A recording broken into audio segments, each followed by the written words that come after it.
All right. So let me go back up to the chat. Hopefully everybody's in right now.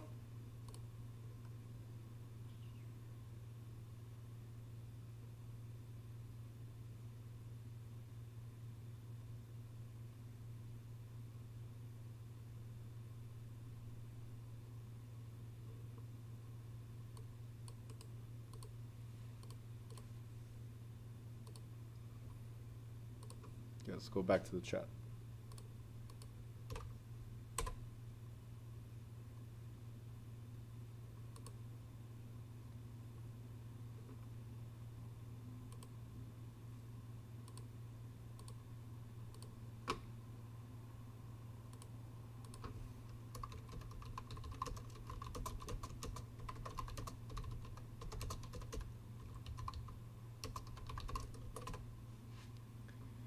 All right.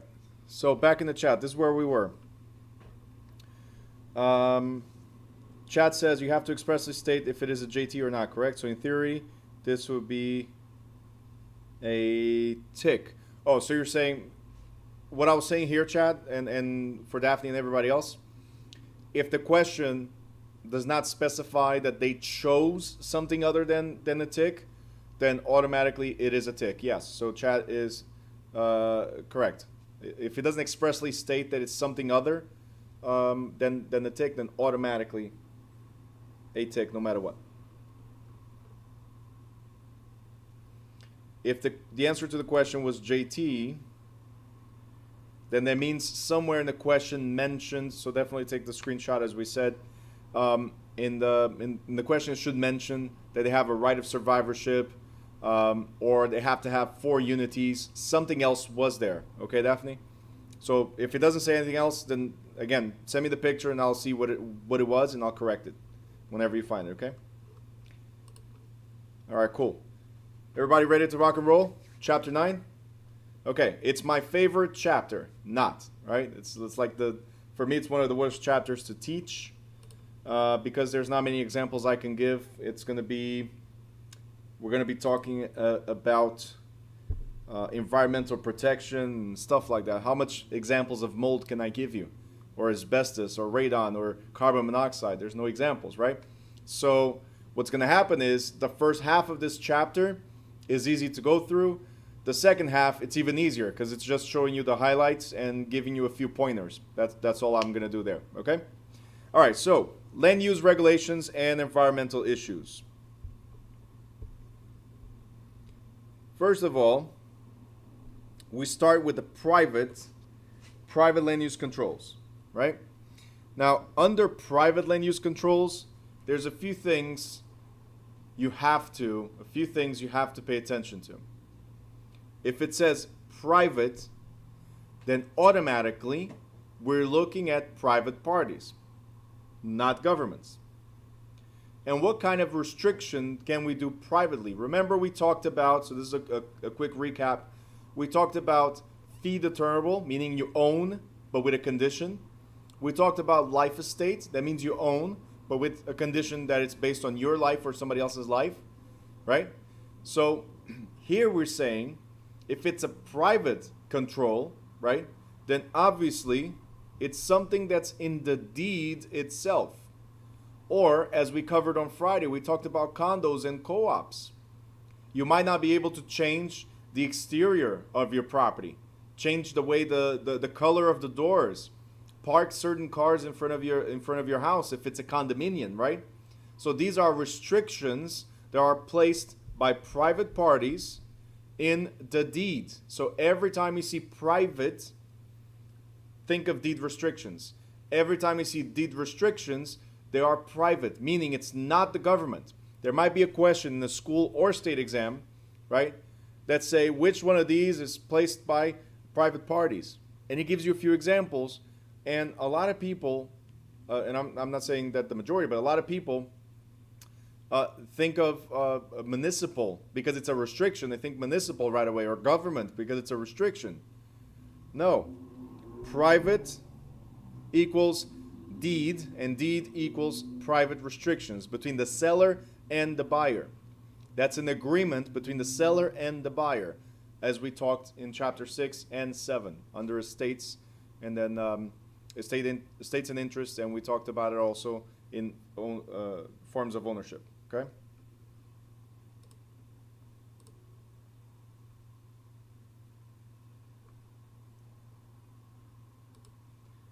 All right. Any questions to this?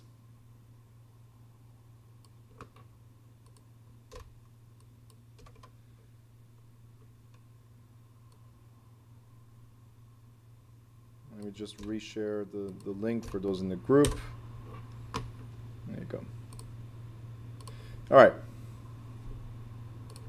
So, these restrictions, private parties, not by governments. Very important. So, here's an example. An owner might stipulate that only one house may be built on the next door lot that she is selling. So, you can only build one house on the lot next door. A grandfather could give a house to a grandson with a provision that no intoxicating liquor ever be used on the property. Now, here's my question, guys, and I hope I have your participation in the chat. There's 41 people, right? So 40 people. So let's go to the chat real quick. What do you think you could do with a property? Let's say your grandfather gives you a property, right? Or you buy a lot, right? Just a piece of land, a parcel of land, and you cannot do anything on it. You can only build one house, but it's a huge lot. You probably could build 3 or 4 under different circumstances. What would you do with the property? Let's go to the chat. Let me know. What would you do with the property? Rent parking spaces.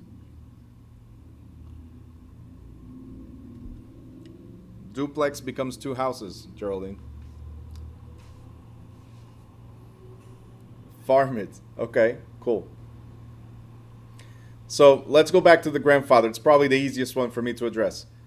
Grandfather gives you a property, but no alcohol on the land. What would you do? He gives you a property. You cannot have alcohol on the land. What would you do? Hey, Blas, thanks for the ice cream, man. He comes to class. He's showing off an ice cream instead of his face. Terrible, terrible.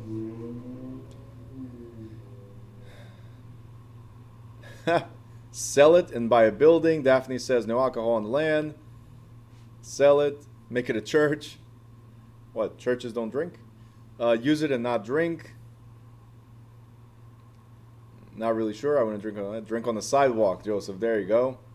Replace it in water bottles. Okay, Sarah. Not even going to answer that one. What else? Don't use alcohol. Convert part of it into a business. All right, cool. Let me just see something here. So you guys know there's, before I address, make really good friends with a neighbor. There you go. Before I address the correct answer for this, right? I just want to say that some people have really nothing else to do with their lives, right? My business partner is in Jamaica right now on vacation, yet he's logged in and answering these questions. So I don't know, like, can you just stay in Jamaica and please get out of this chat? Enjoy Jamaica, please. Thank you. Just saying. This is how much he loves the business. You see that? And you guys, because he's participating, answering as well. All right. So let's go back to this. Here's something you guys need to remember. Right here. Because this is a private restriction from the seller or from the grandfather that grants to you, or meaning, so that's still a seller, right? The restriction is in the deed. So being in the deed, right, it becomes part of the deed, therefore becomes part of the land. Therefore, unless otherwise stated, it is binding on all future owners. Okay? It's binding on all future owners. So if you sell the property because, hey, my grandfather gave me a property that I cannot drink in, what kind of grandfather does that? Let me enjoy it, right? So selling it, and to somebody else, that somebody else has the same restriction, unless otherwise stated. What does this mean? Unless the grandfather said, that that restriction was only as long as you're the owner, or only as long as you're alive. We remember these ones, or as long as you keep it as wildlife preservation. You guys remember this? So unless the restriction says otherwise, it goes on to all future owners. Pedro got offended. He says, enjoy the class. Pedro, you can stay. I was just messing with you. All right. Can you change what the deed says? Steven's asking. So the original parties to the deed can change. So if I'm the seller and you have that restriction, you come to me and say, hey, Bruno, can we make a change to this? Then we can make a change. It's called a quit claim deed. So we'll create a new deed just for that purpose, right? So it could be altered. It could be for through court. So it'll be a court order if you can show that there's a need to make that change. Do you understand? So can it be changed? Yes. Is it going to be easy? No. All right. Lou says, after selling it, it's not my monkey anymore. It's not your problem. Well, yes and no. Remember fee determinable? The property's somebody else's as long as they follow those rules. So yeah, it could come back to you. You never know. So after selling it, if they are not aware of certain things, it still come back to you. The more common restrictions, though, is what we expressed yesterday with, the other day with condos and co-ops. When we were talking about exterior design, when we talked about minimum square footage of houses, these are the most common restrictions, guys, right? So a grandfather giving a property and saying, hey, don't drink on the land, that's not as common. Could happen? Yes. Okay, the neighbor is selling you a lot, an empty lot, and says only build one house, not that common. Could it happen? Yes. The most common restrictions are called condos and co-ops. Gated communities, private communities. They establish certain aspects that maintain the value of the community. You got it? So with that being said, some restrictions even have a time limitation, right? So I can say it's restricted for the next 10 years, the next 25 years, the next 50 years, the next 100 years, whatever I determine, right? And then if you want to change it, so going back to Stephen's question, if you want to change it, let's say it's a community, then you need the consent of the majority. That means 2/3 of the community, for instance, have to vote on that change and obviously bring it to either court or to City Hall to see if it can be altered by what we call almost unanimous decision, right? The majority. Now, when the deed restriction cover the same subject, so deed restriction and zoning provision cover the same subject, the more limiting restriction will prevail. So what does that mean? A deed restriction is a private party, me to you. A zoning provision is municipality stating what you can and cannot do with the land. So we go between deed, private, for me to you, and what the municipality tells you to do or not. Which one limits you the most? So let's look at this example. If deed restrictions say that lots in a subdivision must measure at least 2 acres, right? So deed restriction says that the lot must measure at least 2 acres, but the town allows 1/2 acre lots. Which one is enforceable?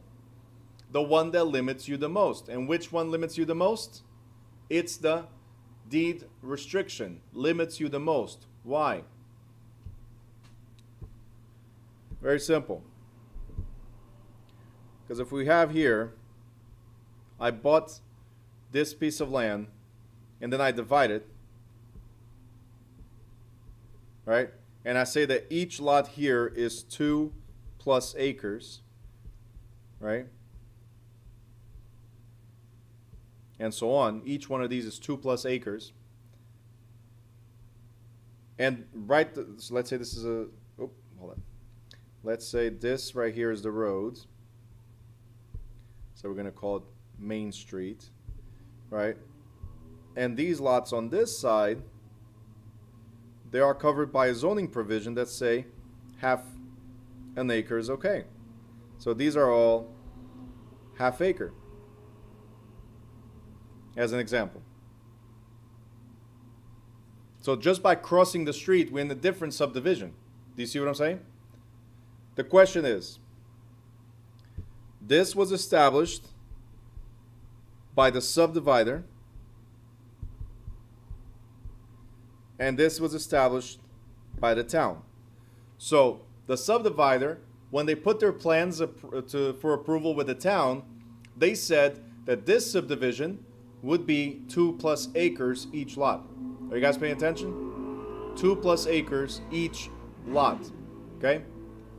Now, is 2+ acres legal? Is it okay to do it? It is, because the town said at least half an acre. And 2+ acres are more than half an acre. Are we good so far? Okay.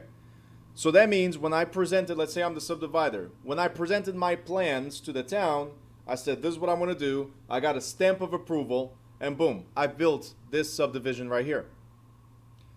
Now, let's say you guys, you come here and you buy this property, all right?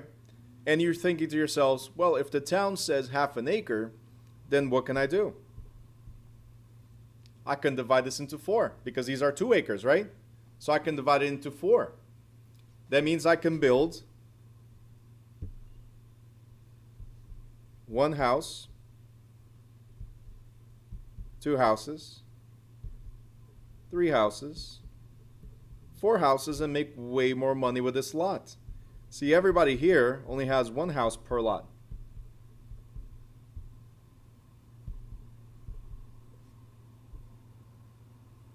You guys got it? So far? Which one limited you the most?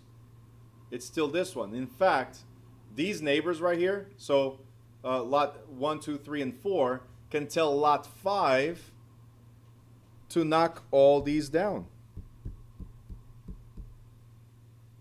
Why?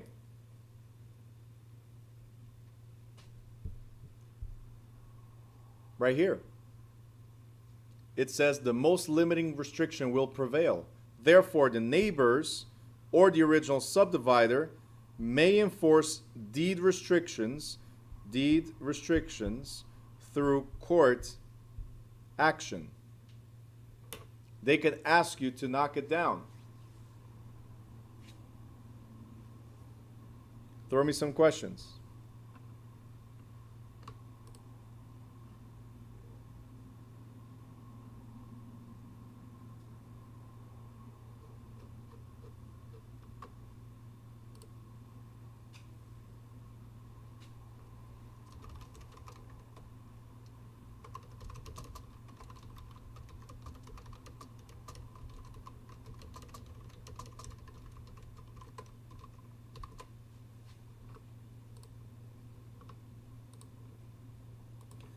So Daphne is asking, how come the lot closest to the street can be divided? It cannot. All right. Let's see, where are you? Okay. So Daphne, that's what I just explained. You cannot. Because of the restriction, you cannot. The thing is, a lot of people, and there might be a question in the state exam about this, something similar to this. Your neighbor, so this guy right here, bought the piece of land, right, and decided to build 4 houses. He goes to City Hall, right, and they approve it. What can you do? Nothing. You have to accept whatever City Hall says. City Hall will never give an approval, or through court action, you can request that to be taken down. So something to this effect, right? And the answer is court action. Just look for something that says court action. You can ask him to take it down. Because when this was built, it was built with plans approved by the town. So they meet the criteria that the town has. The town will issue permits based on the minimum requirements. They don't care about where it is, if it's in a subdivision or not. They just see, well, you're trying to divide this into 4, and it meets the requirements of the town, right? They approve you. But you should have known that there's a deed restriction. That has nothing to do with the town. Deed restrictions placed by the subdivider, right? They prevail if they're stricter than the towns. You got him? I'll wait for more questions. Go for it.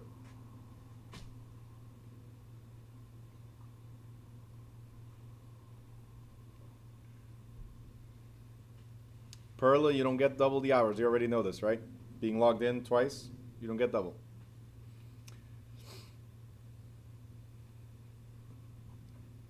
Throw me questions.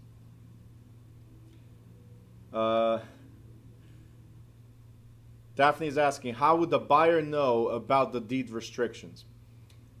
You just answered yourself.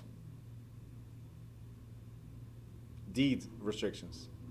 When you buy, don't you get a deed? Okay. When you buy, you have to go look for what's called a title search. We talked about this as well. You have to know what's there, right? There's a title search. So the title company is going to tell you, right? We talked about this when we talked about fee determinable and we talked about life estate, right? It's part of the deed, right? So you're going to know. We talked about subsurface rights, the oil company, and so on. In all of these instances from chapter 5 until today, we talked about deed. We go back to the deed because the deed is the contract pretty much that transfers the property from one person to the other with its restrictions. You got it?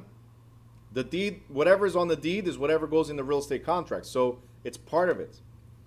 When you do a title search, everything should pop up. And either the attorney should tell you, the realtor should tell you, the title company should tell you, somebody. Please tell me that there's a restriction because I don't know anything about deeds. As a buyer, it's my first time buying or my second time buying. Sometimes it's a 10th time buying, but I never looked at a deed. I know somebody handled it. Do you understand? So guys, it's our job to do it. Okay?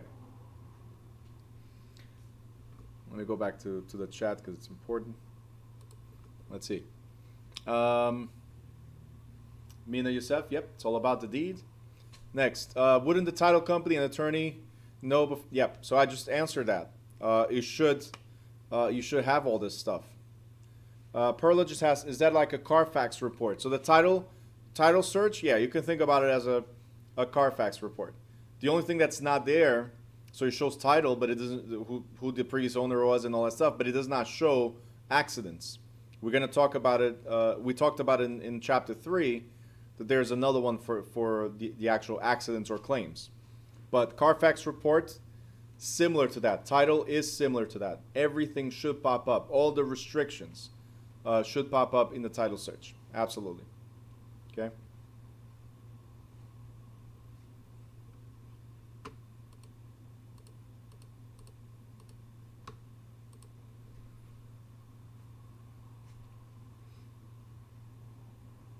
I'm not sure if anybody's typing. If not, then I'm going to move forward.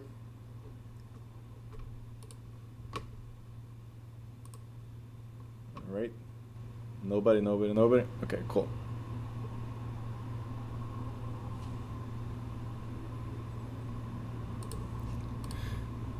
Oh, Heather. There you go. Either somebody didn't pay attention. That's what it was. And that, believe it or not, that happens a lot. You as the buyer, you have no idea. As a seller, you have no idea. And I'll tell you, you could have, after almost 16 years involved in real estate myself, after 16 years, I'm still learning new things. You cannot know everything. That's why we rely on other professionals to help us. Right? Everybody has their own specialty, right? Or expertise. So we rely on them. That's why we have to say, hey, listen, we talked about this in chapter 3. We say if it's a mortgage issue, let's talk to the mortgage person. If it's a title issue, let's talk to the title company. You guys understand? Like, we cannot give answers in specialized matters. It's like me being a general doctor talking about a heart surgery. First of all, I'm not even a surgeon. Right? How can I talk about heart surgery, which is also specialized within the surgery? Does that make sense? Within the surgery field? So we are not that. Okay? All right, let's go back to this.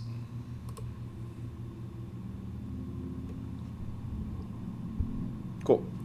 So, government powers. Now, in government powers, guys, we're talking about certain restrictions that's imposed by the government, okay? Obviously. Now, because they are for the general welfare of the community, so the government powers, they're imposing because everybody else could be affected by whatever you do, right? These limitations on the ownership of real estate supersede the rights of the individual. Now, these are the following powers, all right?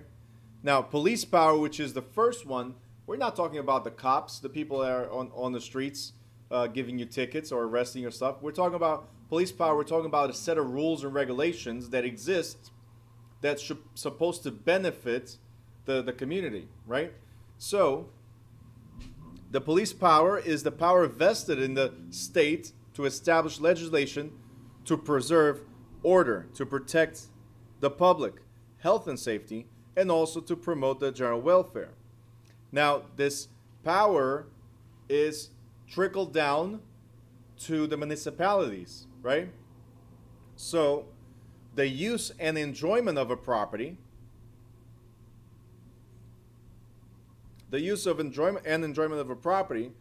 is then subject to restrictions, including, and guys, I think this makes sense, including environmental protection laws, zoning, and building ordinances that regulate the use, occupancy, size, location, construction, and rental of real estate. Why do we need these restrictions? Because if everybody built whatever they wanted, or whatever way they wanted, right, it would be chaos. We would have the famous story that I've been telling for the past 2 years, the famous story of the three little pigs. Who knows the story of the three little pigs? All right, Geraldine is smiling, so she knows. You going to tell us the story? No? Okay. So, guys, let me know. There's 3 types of houses. For those of you that know the story, there's 3 types of houses built with in that story, in the three little pigs, right? Can you guys tell me in the chat what are the 3 types of houses that were built? Let me know in the chat.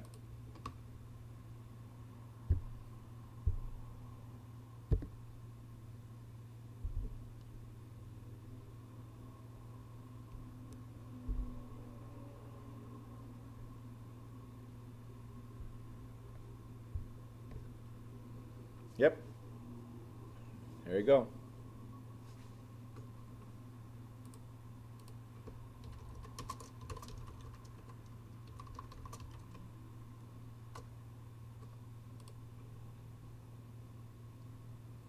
Okay, very good.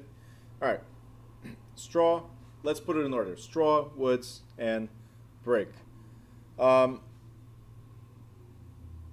Gary, I don't know what happened there. Is that your password?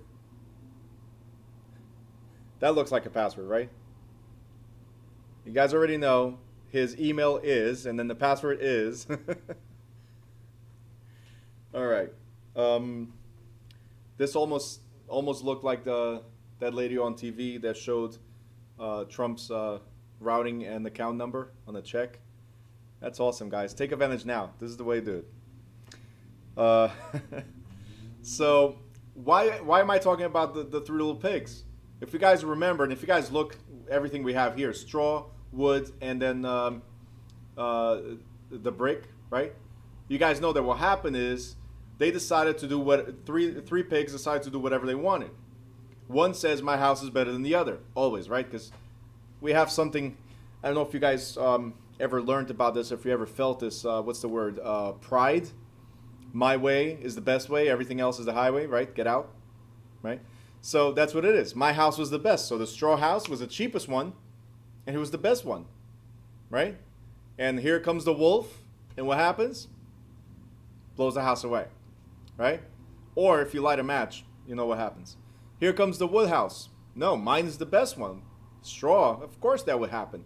Mine is sturdier. It's a better style of house. And the wolf cannot get to us, right? Well, sure enough, the wolf huffed and puffed, and there goes a house, right? And finally, we got to the brick house. Now, guys, what happened? Let me know what happened with the brick house. Not the one from the song. We're talking about brick house, PG, kids, right? What happened to the brick house?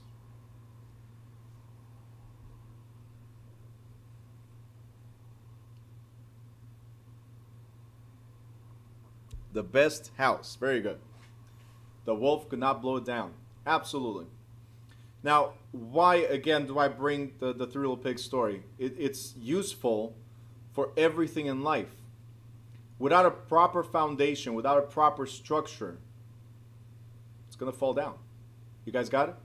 So that's the reason why, guys, we get here to this chapter and something that everybody complains about. All homeowners complain. Why? Why do they regulate the use of my house? Why the occupancy, right? The size, location, how I build it. Why do they regulate this stuff? Well, to a lot of you homeowners, they just want money. Well, true, they want money too. Right, we got it. Okay, so you have to apply for permits and all that stuff, right? But again, if your house is not built the proper way, one little fire and all the houses on the block go, right? There has to be some type of fire retardant. So that's why there's some certain types of insulation and certain type of material that we put on the exterior to slow down the fire. Do you understand? Depending on where you live, you want a brick house. If it's an area where there's tornadoes and a bunch of stuff like that could, or strong winds, then you're replacing a house every 2 years, right? We know those stories. Here in Jersey, it doesn't happen much, but look what happened a few years ago. If you live down the shore, then for sure you have no house, right? You remember what happened. So that's what it is. We're not talking about the wolf. We're not talking about the pigs. We're talking about proper structure. And that's why, for the general welfare of the community, they have the police power, which is rules and regulations to make sure that everybody is safe. Now, the next one is eminent domain. What is eminent domain? The eminent domain allows or enables a government to acquire. Enables a government to acquire privately owned real estate. That means the government can come to your house and say, hey, I need your house. Right? And why would they do that? Why would they take your house away? Well, it has to be for public good. What does that mean? It means that there's a reason why they need that space. It's not your house that they need the space. Maybe it's a new school needs to be built and there's no other space, so we need this whole block to go down, right? Maybe there's a new train station that needs to be built here that will benefit everybody, all the commuters, even the community itself, because there's going to be more business. If there's a train station, usually there's business around, so everybody benefits somehow, right? Sarah just went Barclay Center. Yeah, we don't have to go that far. Oh, sorry, you are far, but closer here. We have that happen in Jersey City, it happened in Harrison, happened here in Newark, where a lot of houses happened in Elizabeth. A lot of houses were taken down to benefit the new construction that would benefit the community. Exactly. So it has to be for public good. But can they just come and take your house away? No. They have to give you just or fair compensation. So you have to get paid for it. You guys got it? Now, something that you need to remember. When you see eminent domain, remember condemnation. When you see eminent domain, remember condemnation. All right? I love when I see a lot of typing and no messages coming through. So when you see eminent domain, condemnation, what does that mean? It means that the property, let's go back, I have this here, but let's go back to that map that I was drawing of properties, right? So let's say this is a block and these are several lots, right?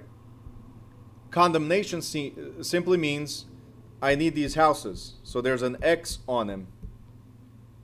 That means this is going to be detached from the rest of the houses because this is going to be a school, this is going to be a hospital, this is going to be whatever. We are condemning these properties to be taken down. We're not saying they're hazardous, because usually that's what people think when they hear the word condemnation or condemning something. They don't have to be hazardous, right? Condemnation simply means we're going to take it down. In this case, for public use or for public good. You got it?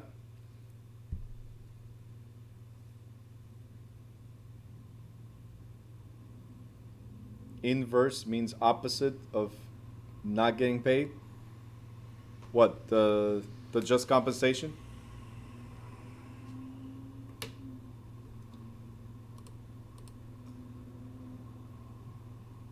Okay. Just means fair.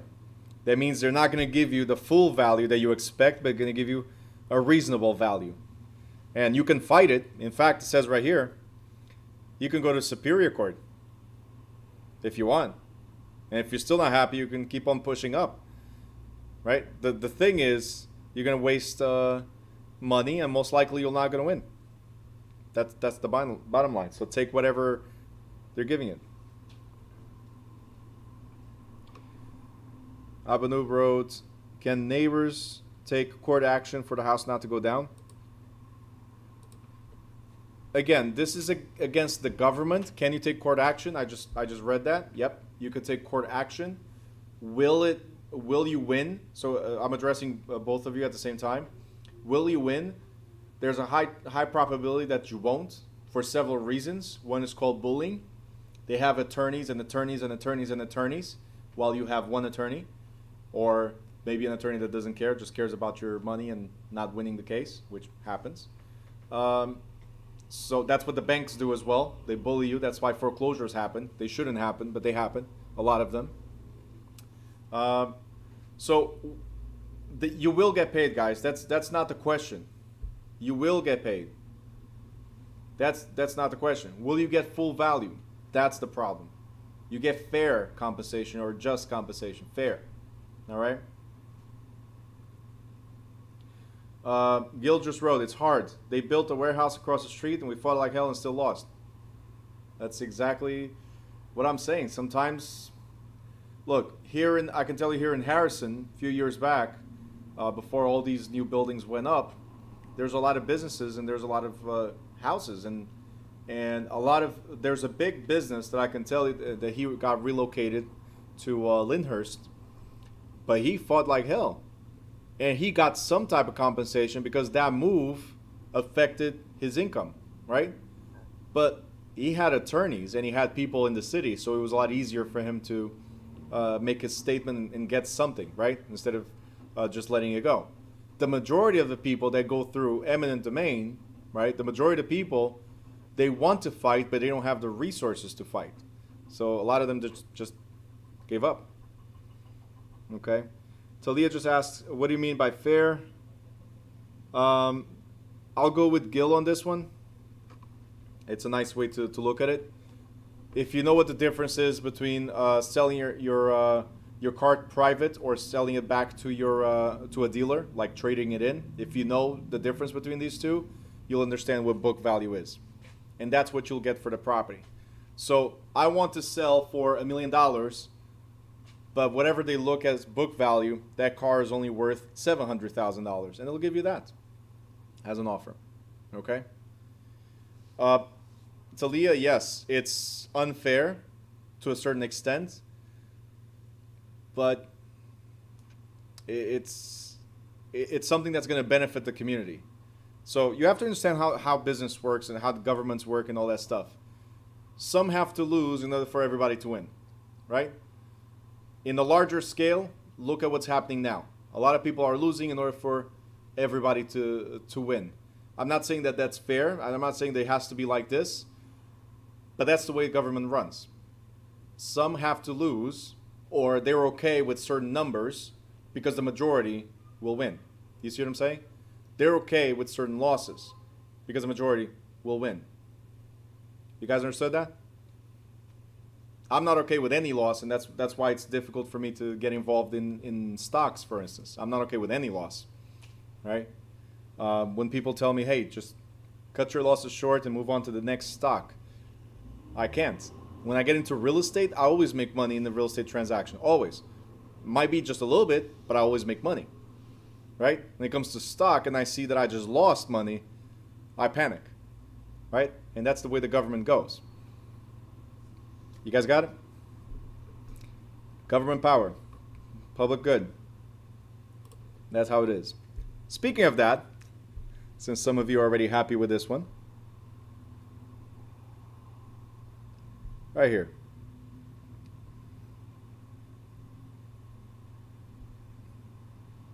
Gil, you got your butt kicked today, man? What, stock? Or your 401k? And Gary, that's right. Yeah, stock, man. There's only a few stocks that I haven't lost any money in. And again, I don't play the stock game, but I have some money just for like, hey, let's see what happens. All right, there's only a few that I haven't lost any money. Tesla, Amazon, and I forgot the other one. I think it's like a teledoctor type of thing, because we're in that market now, right? The teledoctors, those companies went up. All right, so if you guys were upset, who was upset? Raise your hand. Let me see. Raise your hand if you were upset with eminent domain, where the government can take your property and give you fair. Okay, cool. All right, let me upset you a little bit more. Escheat. The word says it all. You getting cheated out of your property. All right? Nice way to start this section, right? Escheat is very simple. If you have no will, when you see escheat, think about this. You have no will. You died without preparing a last will, right, and testament. Something that a lot of you ignore is your last will and testament and an insurance policy. You ignore it. So, is anybody getting kicked off? Because I just received a couple of messages, one in the group right now, that Zoom is, they're getting kicked out of Zoom. Is there anybody? Let me know in the chat if you're having problems. Sorry.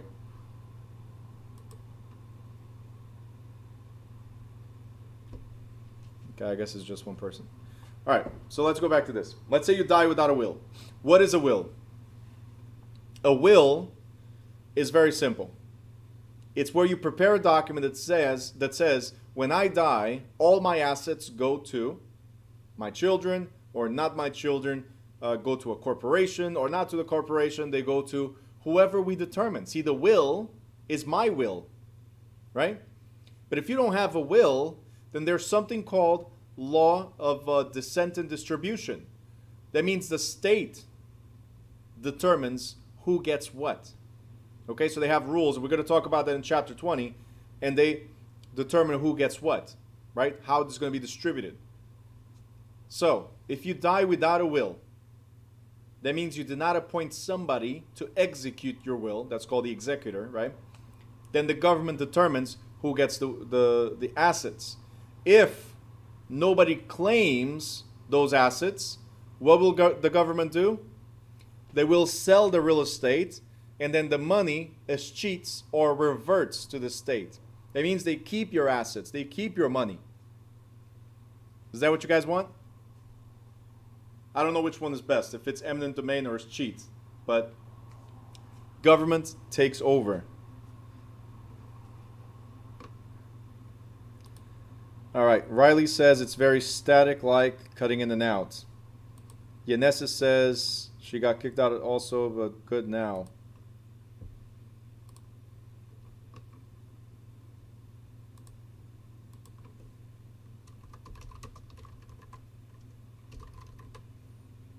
Oh man. Okay.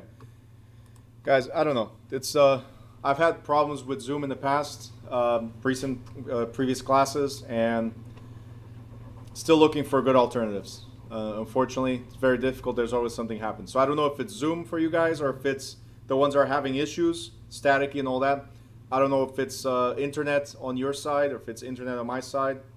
So this is all recorded. Hopefully it will not drop and we'll be able to go through. All right, so did you guys understand this cheat? Is there any question regarding this cheat? Let me know in the chat if you have questions.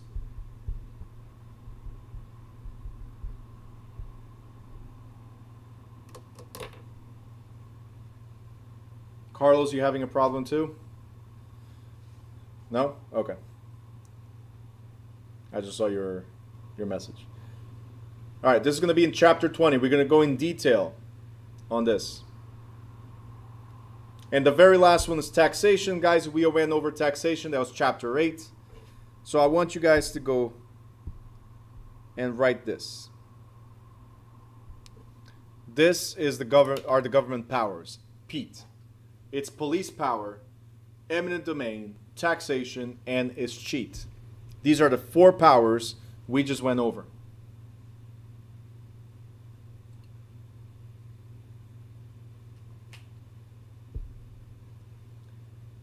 All right, so Sabrina's asking, as you guys are writing this down, Sabrina's asking, what if your children are still living in the estate? Okay, so they're not living in the estate, they're living in the property, right? Which is real property.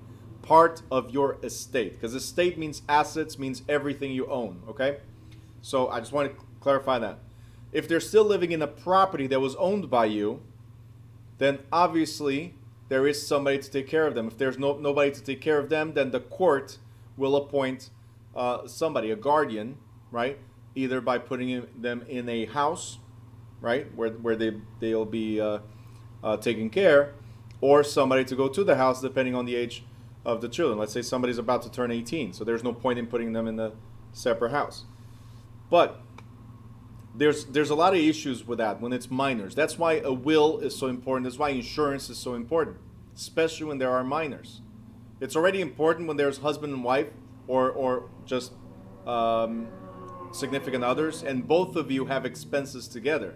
It's already tough when one of us is not there. Imagine one of us is not there and there's children, or both of us are not there and there's children. That's why, again, the will is so important, so you don't lose the property. Okay? So, can children above 18 take on a property? Yeah, they'll be the heirs. They just have to claim it. That's the thing about escheat. If they don't claim it, the government's not going out there and looking for you. All right, we're going to talk about this better in chapter 20. The government's not going to go out there and look for the people. They'll announce it in the newspaper, and if your 18-year-old children don't read newspapers, then there's a problem. They'll post it on a few places, just like with taxes. They'll post on a few places within the municipality, and if your children that are 18 now don't go and look at those places, then hey, that's a rule. Whether they know it or not, if they don't claim it, it's gone. So that's why, again, having a will, having an executor, and having an insurance that will pay off the bills if something happens to you is so important. Okay? Daphne has a question coming. While the question is coming, let me do my check here. All right, make sure your cameras are on. Nathalie, don't fall asleep. I see you're tired there. Linda, I see you. Joseph, good. Gary, Sabrina, I see you from the nose up. Okay, Abanub, I see you from the nose up. Okay, Crystal, the same. Make sure the cameras are on you. Hey, Catherine, how are you? Let's see. Who else? Sandra, you're good. Make sure cameras are on you guys, okay? Very, very important for you to get the credits. All right. Jane, you were good. All right. Daphne is asking why. Sorry, why is taxation charged? What do you mean? Where are you, Daphne? What is? I don't understand your question. Why is taxation charged?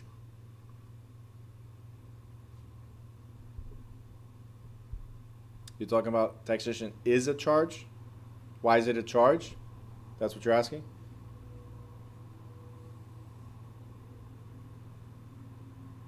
No, this was taxes. Taxation is the fact that the government can tax you, whether it's the real estate taxes, so the property taxes, or it's income taxes, or anything like that. That's a power where they can tax you to raise funds. Remember we talked about fundraising? Right? That's what they do. So it's not about after you die. It has nothing to do with death. Although, there's something called inheritance taxes. So as an heir, you might have to pay taxes on the money that you gained from the estate.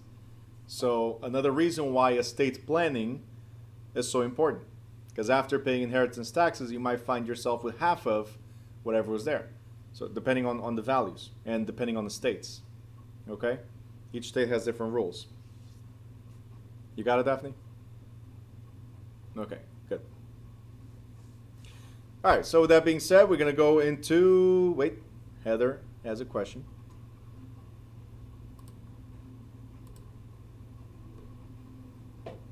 All right, so I'll do a quick announcement as Heather's typing the question. If anybody's watching on YouTube Live, you can also send me messages. I have the chat open, and I'll be able to see it, okay?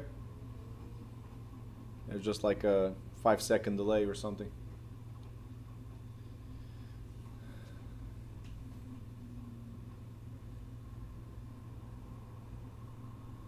Okay, Heather just asked, what about adverse possession? How do you obtain the property in that matter with this law? What do you mean? About the 20 years? Like waiting the 20 years if somebody dies in between? If it goes to the state? It only goes to the state if nobody claims it, right? So in adverse possession, do you guys realize that Heather's been studying this? She's the one that said, right, karma and moral standards, a mom's thing, not to take other people's stuff, right? But she has a question about adverse possession right now. How can we do adverse possession if the owner died? Then the government takes over and we lose what we've been doing for all these years. It sucks, right? Oh, it's for everyone else. Got it. Mm-hmm. Yep. Mm-hmm. I got it. Chad's laughing because he knows. He knows what you're trying to do. All right. So yes, that's the risk, guys. It's the risk with adverse possession. Now, the thing is, I don't say it here in this chapter, it's on chapter 20. The thing is, the property is going to go to public auction. So if it's adverse possession that you're trying to do, who will be one of the first people notified about the auction? You will, because you're tracking everything properly, aren't you? You need to know everything that's happening to the property that you're trying to legally steal. So you should have notification of all this stuff. You guys got it? But yes, if you don't do anything, you will lose.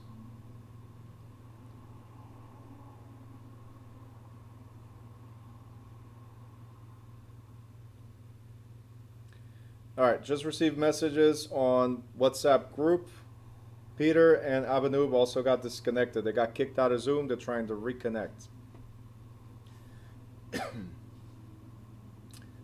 don't know. All right, we'll keep on moving forward. Let's see what happens. So back to public land use controls. There's different types of controls that go into the government, to the police power, okay? These are the ones, right? It's the planning, the zoning, the subdivision regulations, codes that regulate the building, construction, safety, and public health, and also environmental protection. Now, when it comes to planning,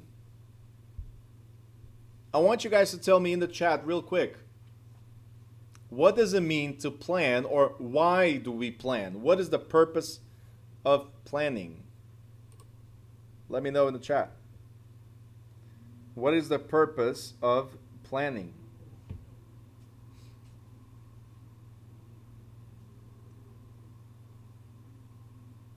Why do we plan things?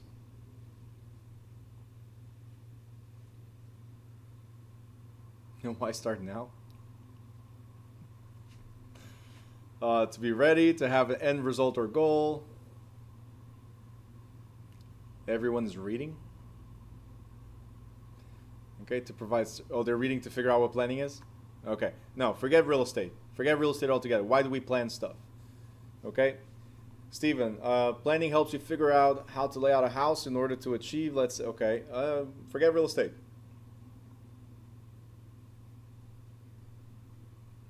So that it goes smoothly, so the goal is reached, to be prepared, prepare for it. Prepare for what? To be ahead of the game. Okay, for what? To get ready for what? Okay, Catherine. Again, to make sure you achieve a goal. So, guys, all right, stop right there. Stop. You don't have to text. Don't write anything else. Why do we plan? Because we have a goal. Because we have an objective. That's why we plan. Okay? If we don't plan, right? There's a famous saying which is, if you fail to plan, then you're planning to fail. Simple. If you don't have a plan to what you're going to do, some people are lucky and blessed and Like, I have a cousin that's how he does it. He does skydiving, and I think his whole life is skydiving. He just throws himself at something, and if it sticks, it sticks. If it doesn't, then hey, whatever. So he landed a great job. He's making like, I don't know, like 100 times more of what he was making when he lived in Portugal. He came here and out of the blue, without degree, without anything. He just kept on trying and trying and trying. He started different companies. He says, "Can you do it?" "I can." He didn't even know what he was doing. "Can you do it?" "I can." And he learned along the way. Like, I did that with computers when I started my career at the age of 16, turning 17, right? But that doesn't work for everybody. You have to plan, right? You have to plan. So especially in this business, guys, I'll tell you right now, if you guys don't have a goal, an objective, like, hey, next year I want to be making, let's say your goal is $100,000. For some of you, you're probably thinking, oh, that's already what I make, right? For others, that you might not make not even more than $30,000 a year, but your goal is $100,000. Then you have to plan. You have to figure out how you can reach that value, right? If it's $250,000 that you want to reach, great, plan for it.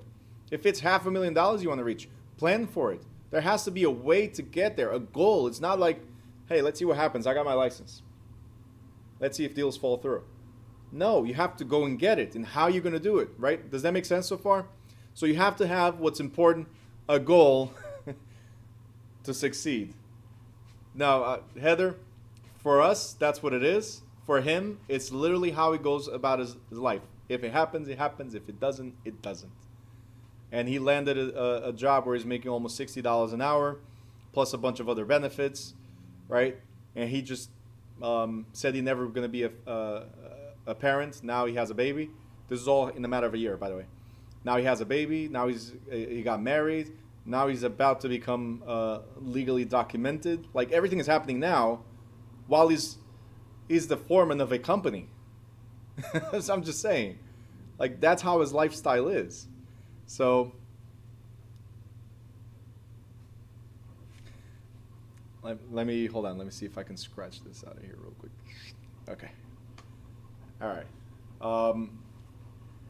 Anyway, so what was I saying? So that's what it is. We have to prepare. We have to plan, because we have an objective. We have a goal. And if you don't plan, right? If you don't plan, you will fail. As Gary just wrote here, and I mentioned before, if you fail to plan, you plan to fail. Now, what does this have to do? What does this have to do with government powers or municipality? Simple. Every municipality has a master plan, also referred to as a general plan, which is the ultimate goal, right? So planning equals goals. You have goals, right? It's the ultimate goal of how you want the municipality to develop, right? So think about it this way. Years and years ago, New Jersey, but mainly these areas like Newark, Harrison, Jersey City, and so on, were the manufacturing core of the Northeast, right? So everything was manufactured here. Now we have no manufacturing, right? And don't make any comments on that, please. Now we have no manufacturing. So zoning, which was industrial, so for warehouses, factories, and stuff, zoning that was industrial is now residential or commercial. So zoning changed. Why? Because we don't have a need to have all these factories around anymore. We don't have a need for all these parking lots anymore. Does that make sense? So it's starting to change. That's what we plan, the change, right? So municipalities and counties develop master plans to ensure that social and economic needs are balanced against environmental and aesthetic concerns. Now, let me ask you something. Nowadays, there's something called GPS, which makes our life a lot easier, right? Most of the times, right? Makes it a lot easier. So back in the day, you needed to have a map or know somebody that knew the directions, or the wind's blowing this way, so we're going to follow that way, right? So that's how it was before. Now we have the GPS. So that means that GPS already knows our end destination. We don't need to know, GPS knows, right? So now you can plan and prepare yourself. In 30 minutes I'm there, in 1 hour I'm there, in 2 hours I'm there, right? Whatever the time is. That means the GPS predicts the future for you, predicts your destination for you. Are you guys listening to me? This is very important. This will be like a $1 million idea right now, or tip that you guys need to pay attention to. Imagine having the GPS before community and market development, knowing what's going to happen, knowing the future, knowing the destination, right? The master plan, so let's go back here. The master plan is that GPS. So if you want to know what's about to happen, or where should you be headed, right, and how long it's going to take, guess what? That's what the master plan is. The master plan will say that in the next 2 years, the next 5 years, there's going to be a brand new building. Right? So Sarah talked about the Barclays Center. I'll talk about the Prudential Center. I'll talk about the Red Bull Stadium, which is right here in Harrison. Do you think from one day to the other they said, let there be a stadium, and the next day it's built? Do you think that's how it is? It's not. So there's, Heather's like, yep. So it's not. There's a lot of planning involved. And once it's approved, just like the subdivisions we talked about before, once it's approved, then it becomes part of this master plan. So then you can see, you're going to go to what's called paper streets or paper roads. You're going to look at the plan and say, hey, but there's nothing here. But you look at the plan and say, in a few years, there will be something here, right?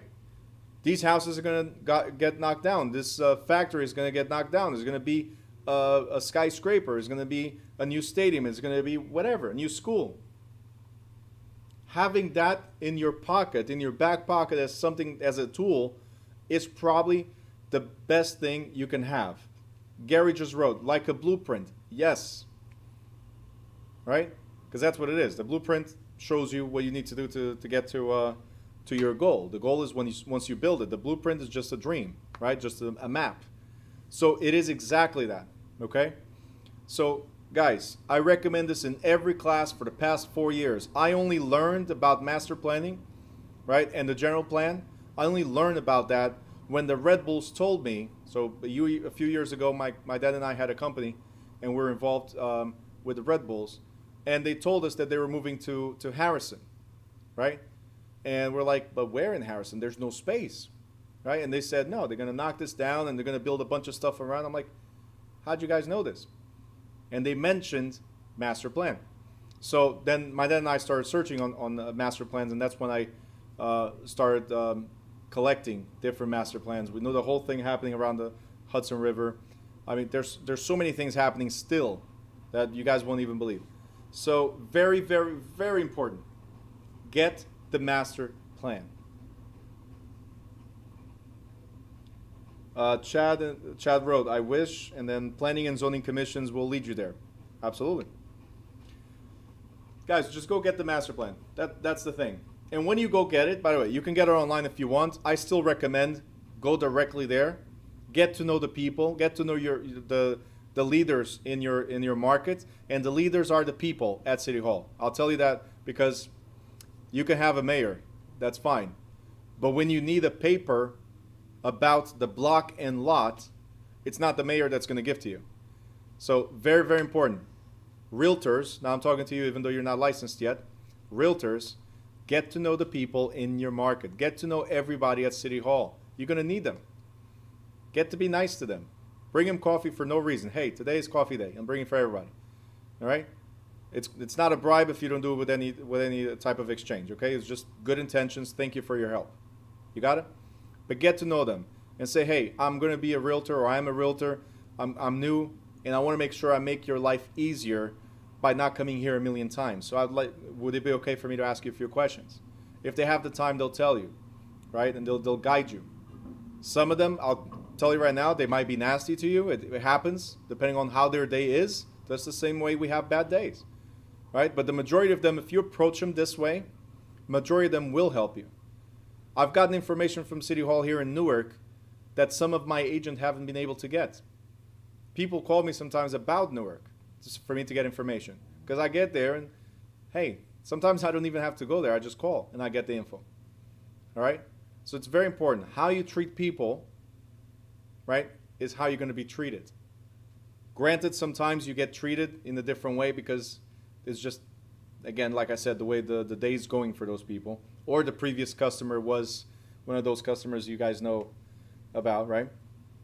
But just be nice to them. Very, very important. They are the people that will help you. They are the ones that will speed through that CO, certificate of occupancy, that you need to close, right? There's a home inspection to be scheduled. They're the ones that will tell you, yeah, okay, right there, talk to this person, see if they can be there tomorrow. The smoke inspection, I've had it done from one day to the other. Doesn't happen all the time, and I don't pull those favors like that, right? But if I really, really need to, yeah, I'll make a phone call and somebody will be available for me. You guys understand this? As a realtor, very, very powerful to have those connections, especially when you guys deal with investors. If you deal with investors, you want to be the realtor they go to, right? Because they're pouring money into your lap. Like, here, take it. Take my money. Just do whatever you do, your magic, pour it right there. You guys got it? Vanessa just wrote, How to Win Friends and Influence People, a book that's recommended in the student portal library. Absolutely. Okay? All right. Next. Going back to zoning. We already know that zoning is about use of the land, lot sizes, types of structures permitted like commercial, industrial, residential, and so on. The building heights, the setbacks, even density. This is all part of zoning, right? Very, very important. Oh, and if you have a business, because I know some of you have a business. If you have a business, it's also good to know the future. It's also good to have the master plan, because the master plan, the changes that will happen could affect your business. A friend of mine got his business shut down because eminent domain. And it was a business he had purchased 2 years before. So in 2 years, he didn't have a chance to catch up and make his money. But he was forced out because of development. So it's also key, if you have a business, to know what's about to happen. Are you in the right place? Right? Could you move your business somewhere else within the next year or so? Very important. All right. Now, zoning ordinances. There's 5 different type of zoning classifications or main classifications. There's more, but these are the main ones, which is residential, commercial, industrial, institutional, and recreational. Now, I have a question. You guys should know this. What is residential for? If your area, your neighborhood is zoned residential, what is it for? Okay? Should be easy. Let me know in the chat. Residential.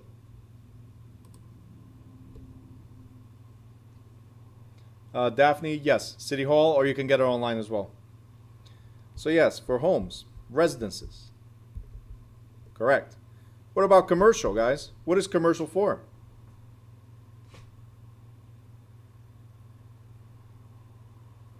Mina, not schools.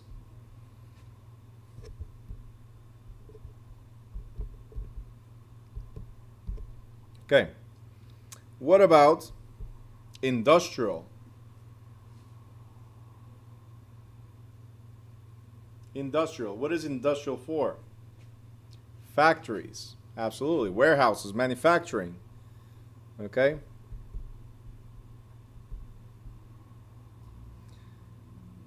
What about institutional?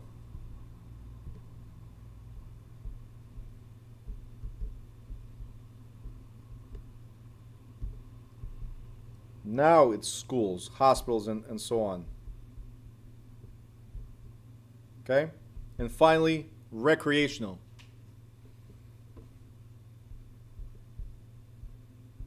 Parks. Very good. Very good. So, these are the 5 main zoning classifications that we have. Why is this important? When you look at the map of the city, it shows residential, it shows commercial, it shows mixed type it shows industrial, and so on. So everything is zoned differently. That is why where you have a single family home, traditionally, you don't have a factory next door, right? That's why where you have single families, traditionally you don't have business, commercial. They are zoned. It could be mixed use, right? But they are zoned separately. And we can identify that on the map. Why, again, why is this important as well? Because if you have somebody that wants to, like right now, I have somebody that wants to buy a parking lot here in Newark, right? And he wants 60 by 100 because what he's going to try to do, his main focus, which is the future, was electrical or hybrid vehicles. So that's what he's working on, the mechanics on electrical and hybrid vehicles. Everything's shifting that way, so might as well have your garage, right? He's looking for it. But can I give him a lot in the middle of residential area? Probably not, unless it's deemed mixed use. So that would be a mix between residential and commercial, for instance. Unless it's deemed mixed use, I might not be able to. And it makes it a lot more difficult for me to find what he wants. Not only based on the size, 60 by 100, but also because of these restrictions. You guys got it? Very, very important. Your client asks for something, don't just go look for parking lots. I'm like, hey, buy this one. And then they buy and they can't do what they want. You guys got it? All right? Things to learn later on, right? Once you get your license.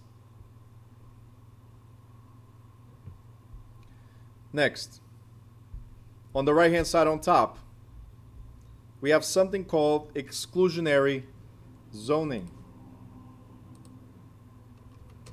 Exclusionary zoning.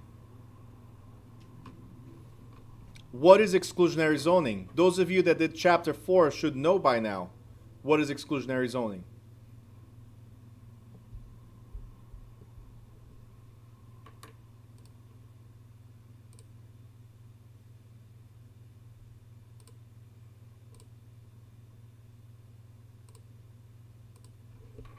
Exclusionary zoning. Who's going to explain to me? Let me know in the chat. What do you think about exclusionary zoning? What is it?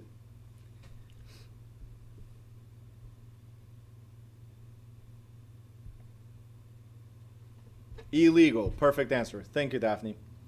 Exclusionary zoning is illegal because of Mount Laurel 1 and Mount Laurel 2. Two lawsuits against Mount Laurel for discriminating or excluding low and moderate income from residential areas. So excluding the poor from residential areas. You guys remember that? So, you see, Heather, I don't always pick on Daphne. It's not always in the bad way. This was good now, right? But because of these decisions, these two lawsuits, now master plans and zoning have to provide for mix of housing types within the community. So if you want to approve, the town, before they approve a development, let's say it's a luxury development, right?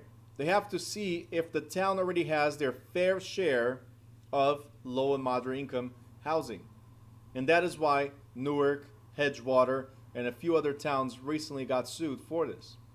Okay? Oh, Daphne, you say thank you to Heather, but not to me. I appreciate that. That's great. Don't worry about it. Don't worry about it. It's okay. We'll move on. Anybody else has questions on the exclusionary zoning? I don't want your appreciation now, Daphne. It's over. Like, you threw it at Daphne and that's it. All right. So, exclusionary zoning, that's what it is. Next, we got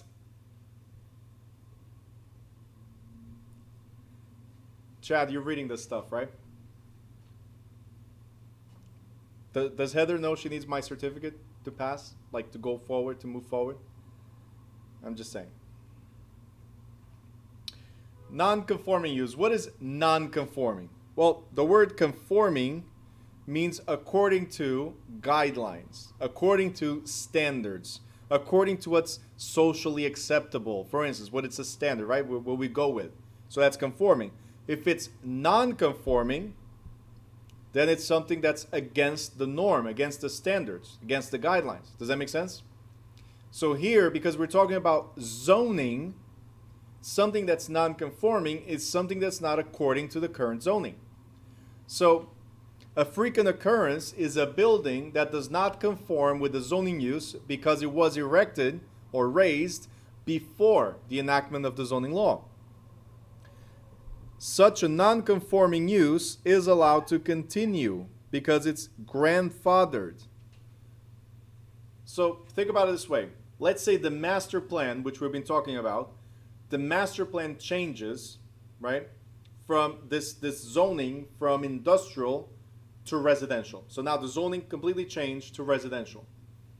Do I have to tear down my factory and turn it into residential? Do I have to stop my business and turn the building into residential?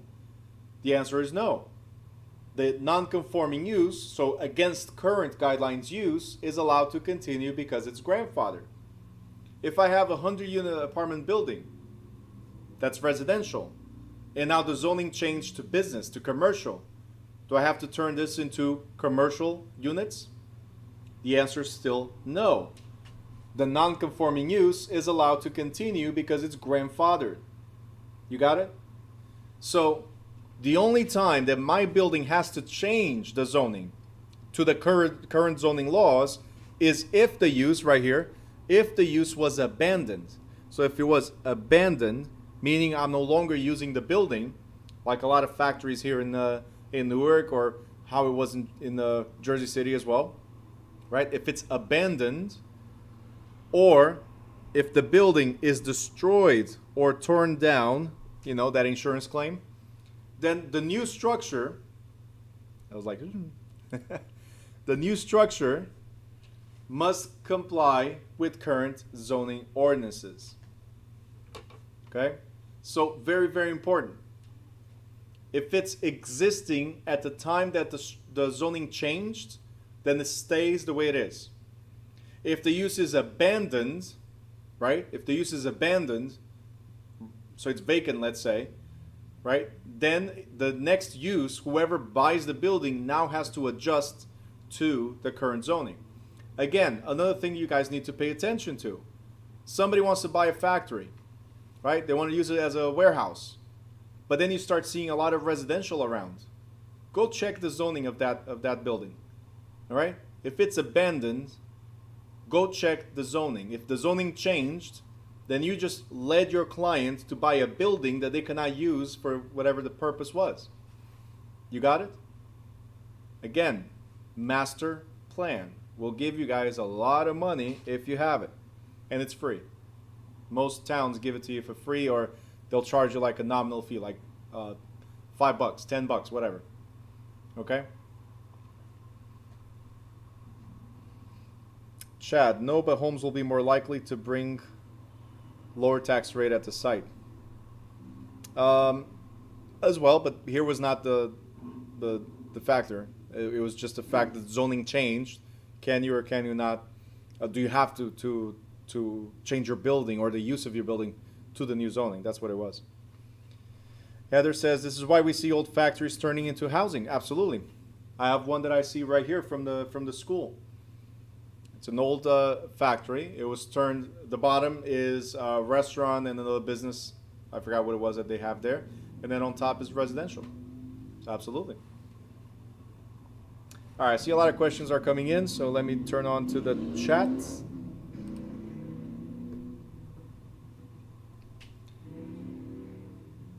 So that is called mixed use. Right here, Gary's asking, what if the bottom part is a business and above is apartments? What would that zoning be considered? It's called mixed use.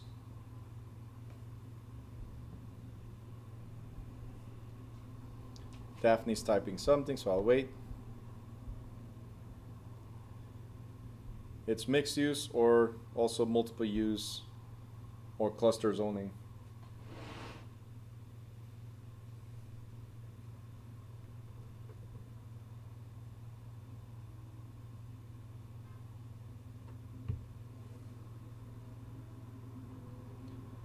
All right. Why would the zoning ordinance change? Can you explain non-conforming use? I lost it towards the end. Why would the zoning ordinance change? So it's what I said before. Let me go here to the scene. Okay. So remember when I talked about the master plan and master plan is to make sure that the municipality is balanced against environmental and aesthetic concerns, okay? So, actually, Daphne, if you don't mind, tell me where you live right now. What town? Let me know which town you live in. Let me explain that, giving you an example of where you live. Linden. How long, tell me how long you've lived in Linden. 12 years. In 12 years, have you seen any changes in Linden?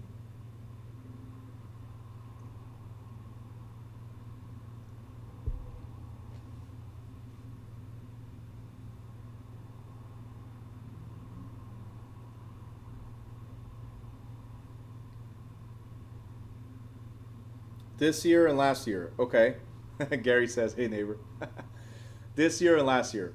So what changes did you see? Like what was the was these were these major changes or like some changes? Major changes, right? Do you think those major changes happened overnight? Like the decision to build whatever they built was overnight? Like I know along the train station they put a lot of buildings there, new buildings, right?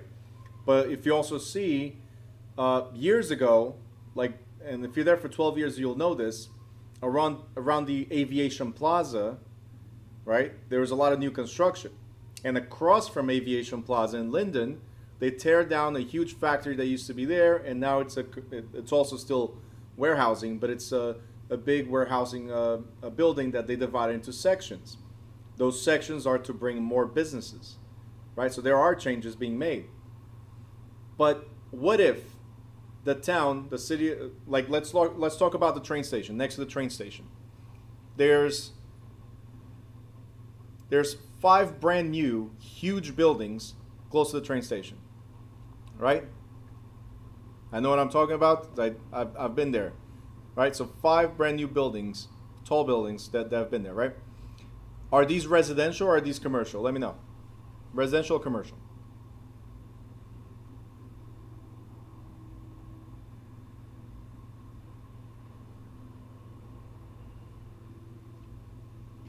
Residential. Okay. So these are residential, but they are located in a commercial area. Right? I see you're shaking your head saying yes, right? They're located in a commercial area.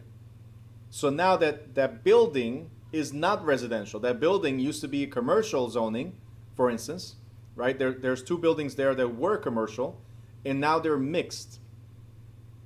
They're mixed use, meaning you can either do residential or you can do commercial or a mix of both. And that's why as soon as you pass, if you're coming from 109, as soon as you pass the train station or the railroad, right? On the right-hand side, there's a building that's commercial on the bottom, residential on top. Okay? So look right here. Those plans started about 25 years ago. The zoning changed. The needs changed. There was abandoned buildings there as well. The needs changed. So they're no longer commercial. There's more need for residential. And especially now, anything along the train line that comes from New York is being developed. Why? Because people, no offense to the New Yorkers that are here, people are fleeing New York because one of the reasons is the prices, right? So a couple of years ago, they had a lock on the increases of rent. Now no more. So they can charge whatever they want. And you come to Jersey, which by train, for instance, is like 15 minutes to 20 minutes to get to wherever you want in nearby areas, right? And you can have, Crystal says none taken. And you can have, for the same price, let's say renting, let's say you had something for $2,000 or $3,000 in New York, for the same price in Jersey, you actually get parking. That's that's the plus. And you get enough room in the house where you can keep your children in a separate room, maybe even your spouse in a separate room. You see what I'm saying? So you get a lot more when you come to Jersey. Anything along the train station is developing.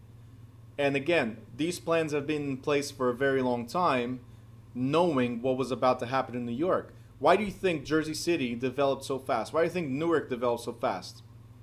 Harrison.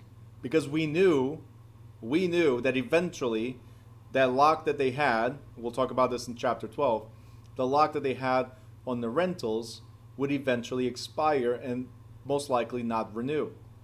Does that make sense? Got it? So what is non-conforming use? It means that the zoning had to be changed in order to conform to the new needs, right? So let me go here again. To the new needs, right, that the town had. But also, we got to keep it in a nice way, so environmental and aesthetic concerns. So not only just we're going to build, but it also has to be balanced, the needs and environmental issues. So that's what non-conforming use is, allowing you to keep your building the way it is, even though the zoning changed. Okay? So let me address it in a different way. Let's say tomorrow the real estate commission tells me, Bruno, no more online, in class only, right? You guys already started online. Would I force you to come here? No. So the real estate commission cannot force you guys to come to class. They allow the non-conforming form of teaching. Does that make sense? Non-conforming simply means it's against the new guidelines or against the current guidelines. Right online. But if that were to cease, the ones that already started don't have to change what you started. Does that make sense? In a year from now, if let's say you don't complete, knock on wood, let's say you don't complete this. A year from now, you want to come back? I'm sorry, I don't know if you're going to be here or not online. Now you have to deal with the current regulations. So right now, you have a non-conforming use if they changed back to a different type of method of teaching, okay? So if you go back to the in-class. Does that make sense? Great. Let's see what we got here in the chat.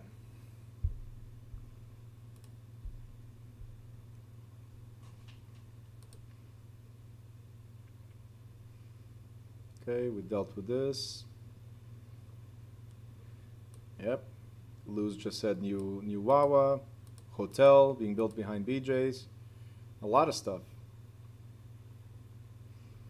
I addressed this. Yanessa, no. So Yanessa is asking, so can non-conforming be argued to prevent eminent domain? No. Actually, eminent domain might happen because of changes in the zoning, right? So your building being non-conforming has nothing to do with that. If I need your building to build something that will benefit the community, then it doesn't matter if you're conforming or non-conforming, I'm still going to take over. Because the zoning changed due to the needs of the economic and aesthetic needs of the municipality. So non-conforming will not change whether eminent domain happens or not. David, absolutely. St. George is wild in construction. There's a lot of stuff happening. There's going to be a lot of new hotels being built around there too. What else? Check the master plan. Absolutely. I recommend, guys, right here, like I said, anything along the railroad. Get master plans of anything along the railroad. If you live in Linden, get the master plan. If you live in Rahway, get the master plan. If you live all the way to Woodbridge, get the master plan. Anything coming out of New York, right? Anything coming out of New York connected by a railroad, check the master plan. Check the developments. Elizabeth, we're finally going to have the ferry that they've been talking about for 20 years. All right, so it's finally moving forward with that. A lot of things happening. Peter, how often does the master plan change or last? How often does it change or last? So I cannot tell you how often will it change and how often will it last. It all depends on the demands. So if we are at a point, like there's a lot of changes happening now in Newark that had nothing to do with what was in the master plan. Well, it had and it didn't have. So as far as zoning change, yes. As far as developments, no. So you have to understand, in an up market, so this is for everybody, guys, and you need to know this as realtors. In an up market, everybody's a developer. In an up market, construction companies are busy and busy and busy, right? In an up market. As soon as things start slowing down, like happened in 2000, in terms of condos, for instance, condo construction, in 2008, 2009, everything stalled as far as condo construction. So big, tall buildings stalled, right? They weren't building anything new. Until then, we're looking at, for instance, Asbury Park. They're doing units, 700 plus units, right? And then all of a sudden, everything stopped. Are you guys understand this so far? All right. So can I tell you that the master plan changes in a cycle like the economy changes in a cycle? No. But what I can tell you is these buildings that were built, they're already pre-approved to be built as condos, as commerce, as industrial, whatever. They're already pre-approved for that to happen. Will it happen? I cannot guarantee that because construction companies and developers and subdividers come and go.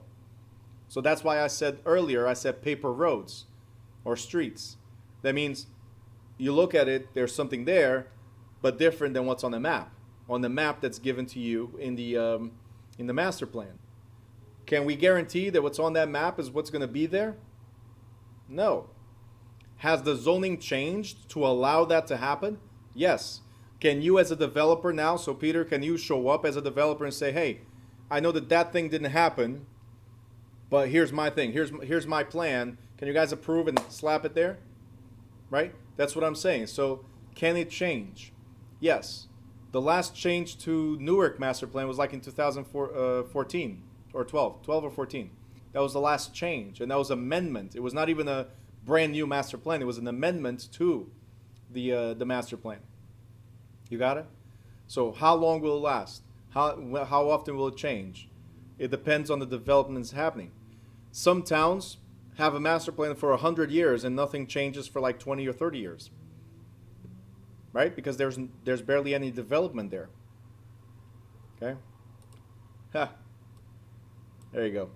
Heather says, you want space? Go to Texas. Yep, for a third of the price. Crystal says, that's why I'm taking this class. So you came from New York, I assume, or you're coming from New York, or you know people are leaving New York, one of those. Okay. David, so are the best places to invest right now just outside of New York? I think I answered that already with the train station, right? With the railroad. Gary, this has been happening. This has been happening, like I said, 2000 up to 2007, 2008. This was already happening.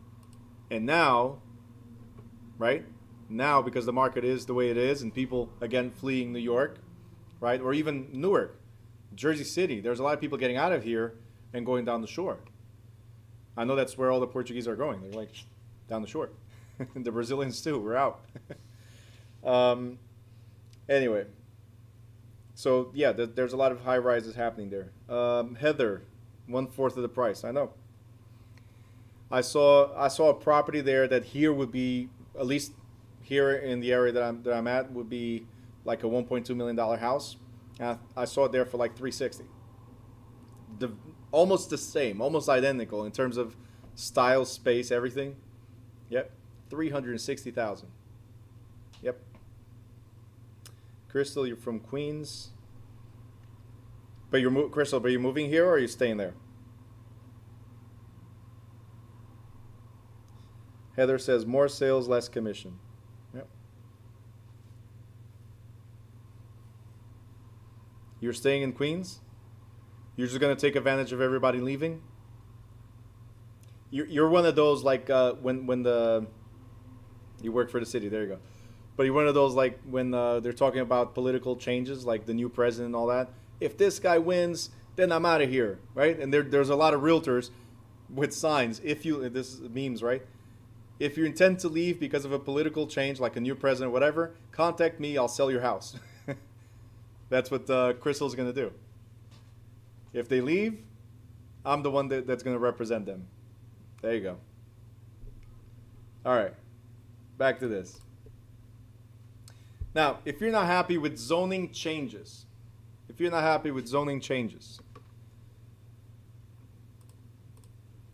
what can you do?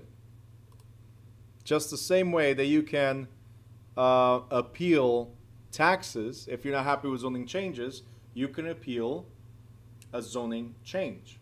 Okay? This is a petition that's made to the Board of Adjustment right here, right, for an exception of the zoning law. And these are called zoning variations, or, as we commonly call it, a variance. So zoning variations are also called variances. And these are petitions for exceptions to the zoning law. Okay? So make sure you take a note of this, because it's different ways that it will be presented in the state exam or school exam. What is a petition to change or for exceptions to the zoning law? What is it called? And then it gives you 4 options. It could be a zoning variation, could be one of the options, or the option could be variance. Just know that these mean the same. Petition for exceptions are variations or variance. One of the other questions that might be there is, who's allowed a variance? Traditionally, somebody who has suffered a hardship. Meaning, the current change in zoning affects my way of living, affects my my entrance or egress and ingress to the house, entrance and exit to the house. It affects my business. The fact that it changed from commercial to residential, and my building burned down. So now I have to move my whole building, my whole business somewhere else. So you're applying for a petition to allow your building to still be commercial, as an example, right? Another thing, again, is the entrance or exit to your property. If the zoning affects it, think about it. I don't know if you guys know 109 by Elizabeth, but there's houses that a little bit more, and the cars will go right through your parking lot, right through your house, right? Because the house is right on top of Route 1. It's right there. So to get into those houses, every time that I pass by, I'm looking at people getting into those houses. I'm thinking there's going to be an accident. Somebody's going to die today. Like, it's dangerous, right? Some of you are smiling, so you know what I'm talking about. So it's very dangerous to get into those properties. So that's why there was a zoning variance that said that there has to be a setback from the road. So it's safer to get into the property. So if you're building, let's say your building burns down, then the new structure must be built according to the zoning. So 6 feet back, as an example, right? Could that affect you?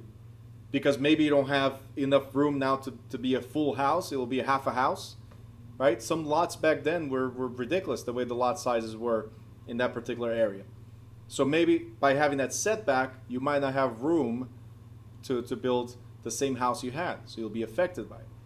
So maybe you need a different type of variance. Maybe to raise the house and have the driveway to be under the house. I don't know, just giving you ideas. But that's why you would apply for a variance on zoning changes, or why zoning changes are good. Yeah, Luz, I was talking about the houses on 109. Yep. Almost all of those houses are like, forget it. And if you're like, I just remembered something. If you're like an Uber or Lyft driver, and you're dropping somebody off, that's probably the scariest moment of your life. Right? Dropping somebody off and not getting hit by traffic, right? All right. Yeah, I was wondering what Kami as our style was, Carlos. Carlos says, you get in and out kamikaze style. There you go. All right, next. We're going to skip subdivision regulations because we have this in Chapter 18. Building codes, guys, it's already highlighted. We already talked about this. Building codes is the government giving you certain rules and regulations of how to build your property so it's safe for everybody. So we're talking about the type of material, sanitary equipment, electrical wiring, fire prevention, and so on. Now, something you got to remember, it's that most communities, not all. When it says most, means not all communities require the issuance of a building permit before you can build or alter or repair a building. So before you can do anything on your property, you might need to get a permit, depending on what it is that you're doing. Why do we need a permit? Because after inspection of the property and the new structure, if everything is okay, then the town is going to issue what is called a CO or C of O, which is a certificate of compliance, that says it's okay to keep occupying or to occupy the building.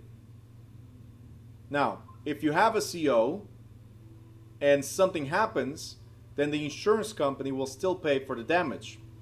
If you did work without the CO, without getting the building permit and getting approval by the town, your insurance company might not pay for the damage. So that's one of the reasons why COs are so important. 1, to make sure it's safe. 2, to make sure the town allowed it. And 3, to make sure insurance will pay in case of damage, water damage or fire damage.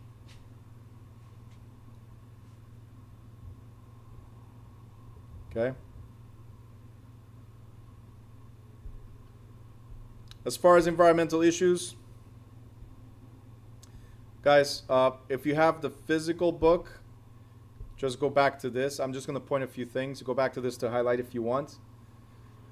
But this is going to be very quick. There's only one part that I'm really going to slow down. Everything else is going to be very quick. Asbestos is one type of environmental issue. What you need to know, guys, is that it was a type of insulation and it was banned in 1978. Asbestos was insulation banned in 1978. Okay? I have this in yellow because they might ask a question about what was it, like as far as insulation. It was a mineral. Like when you read the question, they talk about a mineral and what was it used for, right? It was a resistance to fire, but it was a type of insulation. Okay? Next, it says that as long as it's contained, it poses little risk. However, when disturbed, as often occurs during renovation or remodeling, the older asbestos fibers will break down into tiny filaments. Sometimes you cannot even see it, but you can inhale it, right, and lodge in your lungs. So it could cause serious health problems. So they'll break down into tiny filaments, and this word here, friable, means tiny filaments because it breaks down easily. And when they become airborne, that's when they pose risk to humans. That's when they become dangerous to us. Got it? Next. It was used as insulation, if you want to know, to cover pipes, ducts, and heating and hot water units in residential and commercial properties. If the state exam asks you what type of material was used to cover pipes as insulation, whatever, the moment you see the word insulation, as I said upstairs, on the top of the page, the moment you see insulation, we're talking about asbestos. There's another one I'm going to show you in a second, but barely ever will meet the exam. So if you want to know, the question might include pipes, ducts, heating, but the key word is, again, insulation, as I showed earlier. Okay? Another question they might have, different answers, is to the cost, right? And who must do the removal or maintenance or management of, or remediation, different words to it, of asbestos. Well, first of all, it's costly. Why? Because you need state licensed technicians and specially sealed environments. So if it does pop up, these are some of the words that might show in the exam. Asbestos, expensive. Remember that. Why? Because you need specially trained technicians. So state licensed or state certified technicians and sealed environments. And sometimes encapsulation, this is the other word you got to remember in the exam, encapsulation might be the best alternative, the cheaper alternative to removing. That means we're sealing the asbestos. We're keeping it there. We're just sealing it so it doesn't disintegrate. Okay, it's just another word to remember for the exam. Okay?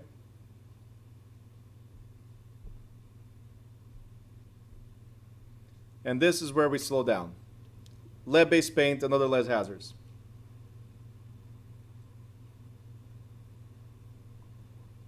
So as far as lead-based paint, the problem with lead-based paint is that if you have a lot of lead in your blood, it could cause a lot of damage. So to the brain, kidneys, and nervous system, right? And also it says here red blood cells. But it is especially dangerous for minors. Why? First of all, it's something it's a sweet flavor. Minors, if they see the chips on the floor from the paint, sometimes they grab and put that in their mouth. And depending on the amount of exposure, right? So the amount of harm is related to the amount of exposure. In a child's body, 2 or 3 chips of paint could be a large exposure. For us, it's nothing. Do you see what I'm saying? So depending on the amount of exposure is where you're going to have brain, kidneys, nervous system, or even red blood cell damage. Why is this more important than anything else? Because even though asbestos was used to insulate, it's not visibly open to children or to anybody, right? So it's not something that's readily available for somebody to grab. Lead-based paint is. Actually, it was found on almost any interior or exterior surface, but particularly in common on doors, windows, and other woodwork of much of the house constructed before 1978. So pretty much 70 to 80% of the houses built before this year had this everywhere. That's why we slow down here, and that's why it's so dangerous. Right? Things to remember.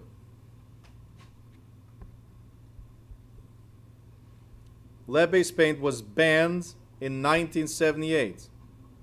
Banned. Okay, 1978.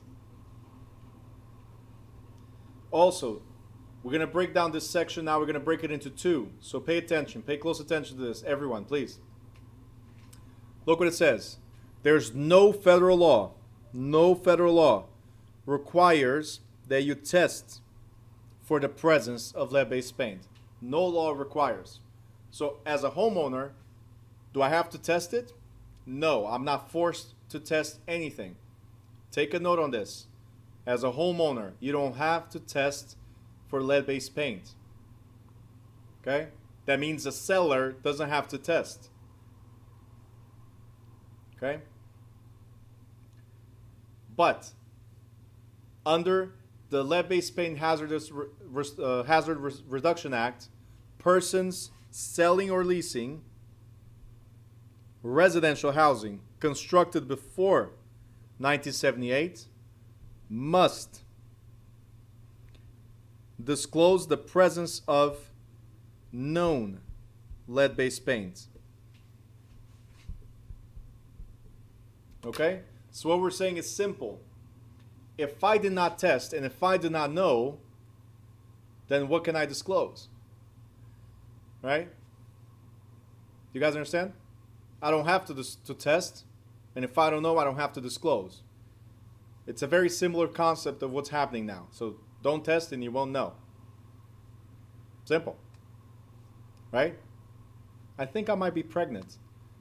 Just don't test, and you're probably not. Simple. Right? It's one of those things that doesn't make sense. But anyway, I'm not required to test. But if I do and I know about it, I must disclose. If I do and I know about it, I must disclose. You guys got it? Very, very important. Talia says, what if the seller wants to know? Then test it. You're just not required. Can you? Sure. As a homeowner, should you? Absolutely you should know, especially if you got kids. Absolutely. Okay? Daphne's asking, is lead-based paint only harmful if you eat it, if you ingest? Yes. Perla says, bad analogy. Where are you? Let me see. Do I have you on the screen?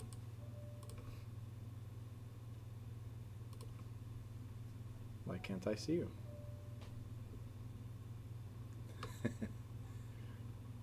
I need to mess with you. You don't have the camera on?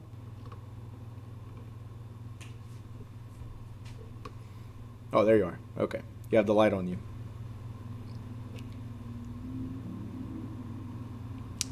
Bad analogy? The whole pregnancy thing? Come on. It's a great analogy. If we don't test, we'll never know. You might be positive, you might not. Why stress about it? That's what we're saying, isn't that? How's that a bad analogy? There's a lot of people that think they have appendicitis and it's just gas. So why should we test for it? There's a lot of people that think they're pregnant. It's just gas. Why would you test for it? There's a lot of people think they're dying and it's just because they panic. Why should you test for it? There's a lot of people that have pain, right? I suffered from that and sometimes it happens. It's anxiety. Why should I test for a potential heart attack? Right? So that's what I was trying to say. Perla says you'll know in 3 to 4 months in. Yeah, just like somebody that gets COVID-19 like I did. And then once you realize it, you're almost dead, like I almost was. You know? I'm sorry, it's just certain things don't make sense to me. I'm sorry, guys. Let's go back to this. We were chat. Let me go to the chat and see what you guys wrote.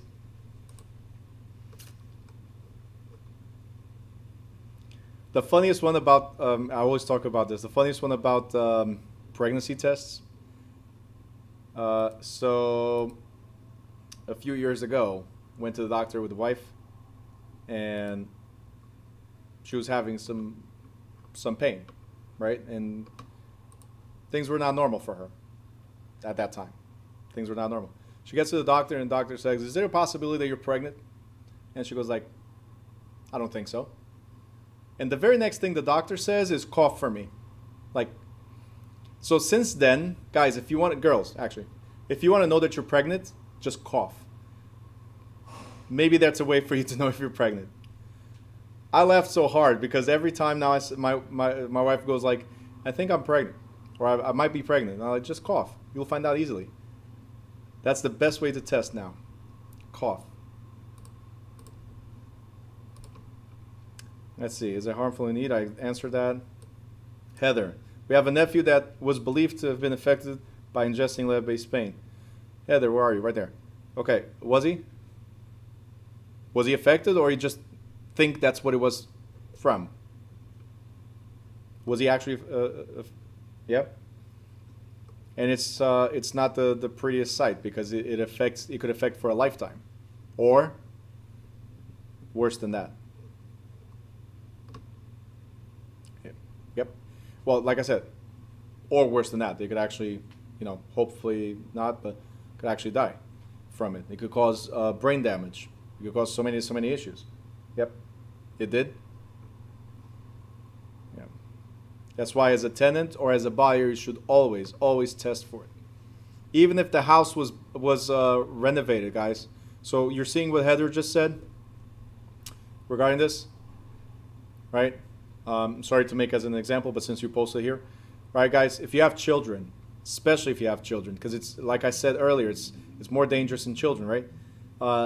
Make sure when you move into a house, know if the house was built before 1978. In fact, as realtors, I'm going to show you in a little bit that you have to have a statement in every contract that the house was built before 1978. Therefore, there's a possibility of high levels of lead.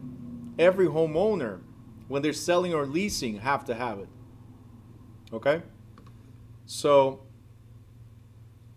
very, very serious. That's very, very serious, okay?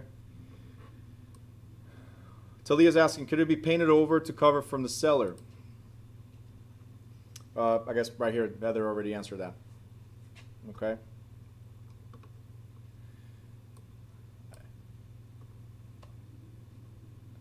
This is still regarding the pregnancy. I don't think I want a surprise 3 to 4 months from now. I'd like to know now if I should prepare for it. Going back to the same subject. What else? Who would you go to if it happens? Well, immediately to the hospital. That's the first thing. If you think that the child might have ingested lead-based paints, right? Immediately go to the hospital. Don't go to your primary doctor. Go straight to the hospital. That's one thing. It might happen that they send you back to your primary doctor, as a lot of hospitals do. They just look at you and say, "Hey, you're fine. Go back to follow up with your doctor." But go there first. And the second thing is get a lawyer. Listen to me. Get a lawyer that deals with this stuff. All right? Now, remember one thing. They're not suing the homeowner. They're suing the homeowner's insurance. Because the homeowner was not required to test. You guys got it? So that's why we have also car insurance. We have liability insurance just in case we make mistakes. Not testing is a big mistake. Just saying. All right. Lose. I was actually trying to be the opposite of it, but okay. But that was the point. Yes. Anthony's asking. And here I thought Anthony was bored with this class, right? You had the look today. I don't know what's wrong with you today, Anthony, but you had the look like, why am I here on Monday? Here I thought he was bored. He goes like, what does coughing have to do with this? Why would a person be pregnant and then coughing? I have no idea. That's why I keep on saying that's the experience that we had at the doctor. I don't know what coughing has to do with being pregnant. I have no idea. Until today. It's been Sarah's 5 years old. This was prior to my daughter, so it's been probably like 6 or 7 years. I'm still trying to figure out what does coughing have to do with pregnancy. All right, next. We addressed this.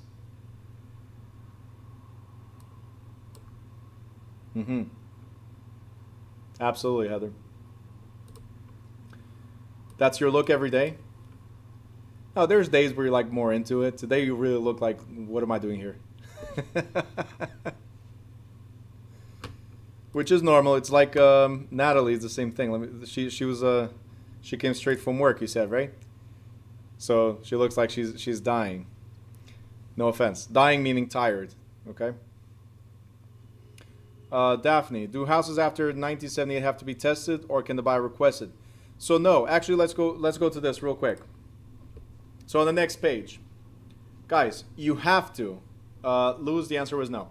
Guys, you have to provide, as homeowners and as realtors, we have to provide to all purchasers or lessees with any relevant records that we have, but also we have to provide a lead hazard pamphlet, which is right here, that talks about protecting your family from lead in your home.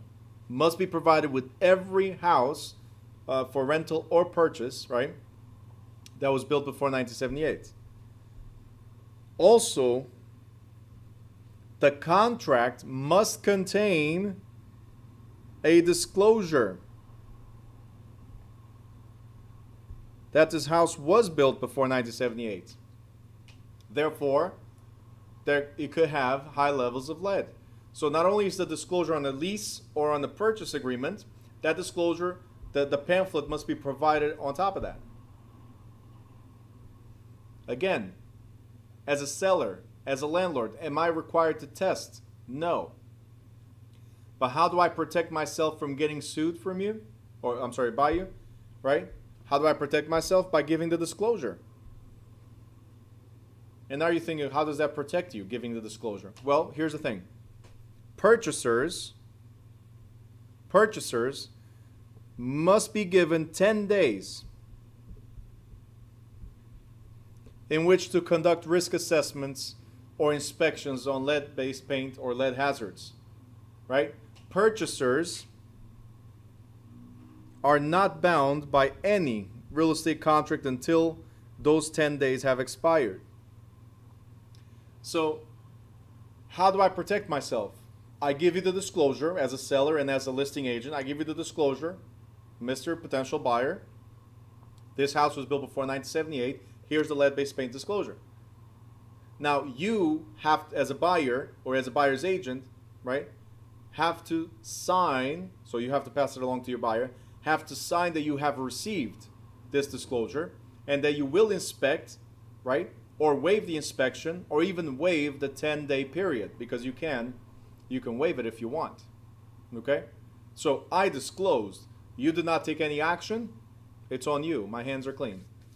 Does that make sense? So you can no longer sue me for that. You had knowledge as part of the contract. In the lease is a little different, but we'll address that in a different chapter. Okay? So for contracts, for purchases, this is what it is. Now, who's required to enforce these? Right?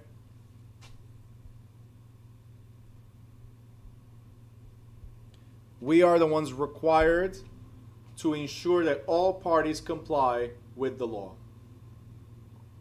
We, the agents, are required to make sure, hey, Mr. Seller, house was built before 1978, fill that out. Hey, buyer, sign this. Without signing, we're not moving forward. You guys understand? We are the ones responsible for making sure that everybody acknowledges that they have one delivered and the other one received a copy of this disclosure.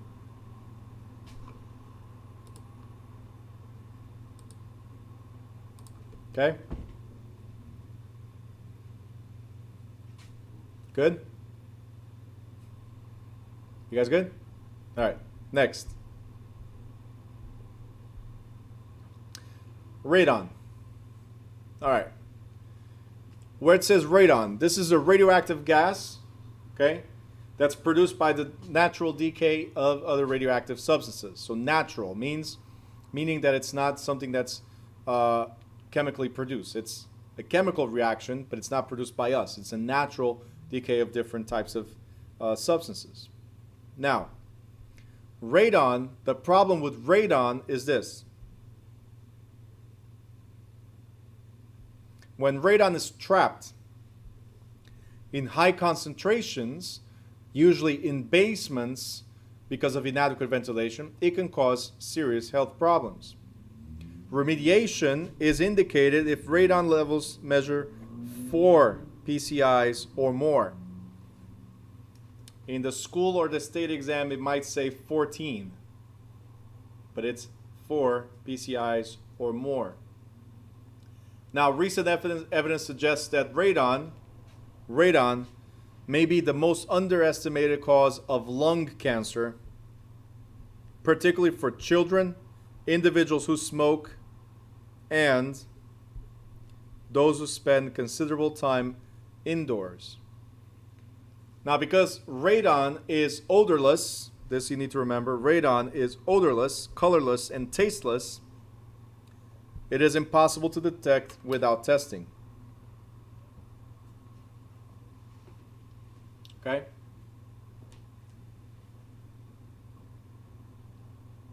You guys got it? Do you guys know any other type of, environmental issue, any other type of environmental issue that could, let's say, be odorless, colorless, or even tasteless, and could affect your health? Do you know any other? Carbon monoxide. Thank you, guys. All right, so that's another one we're going to address in a second. Carbon monoxide, guys, CO, right, CO2, is also called the silent killer, just like this one. Now, these two, plus fire hazards, like you might not be able to escape a fire, right? These are the reasons why you shouldn't live in the basement. These are the reasons why a lot of municipalities don't allow you to rent basements. Why it's illegal.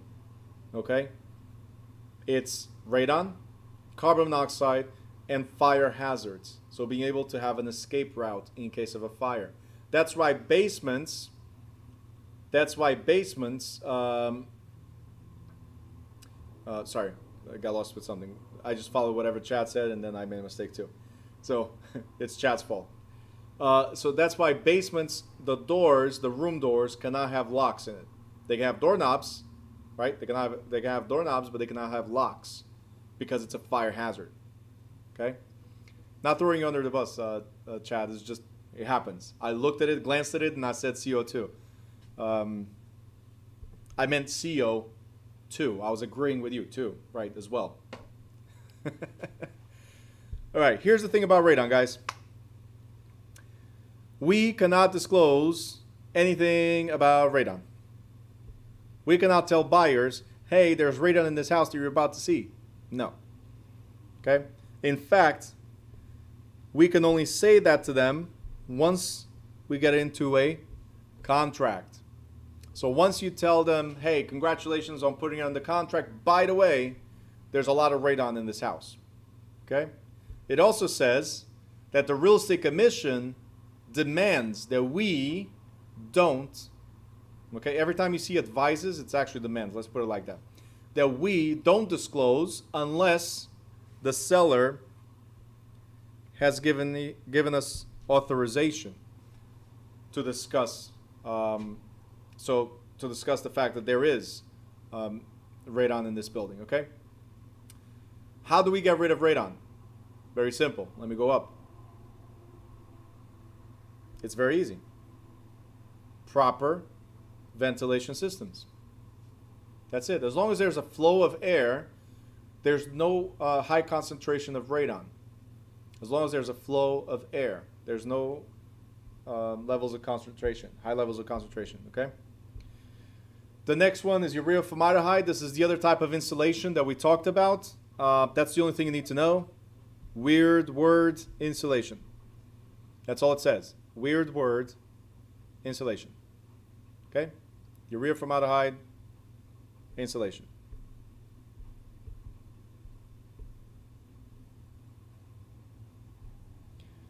Does central AC helps? Sometimes. And guys, today we're going to finish very early because this is the only chapter we're going to be able to do. Tomorrow, the chapter 10 is a short chapter, but I'll do tomorrow with contracts. So they'll go hand in hand. It'll be great. Let me show you this right here on page 109. This is the Radon Potential Map.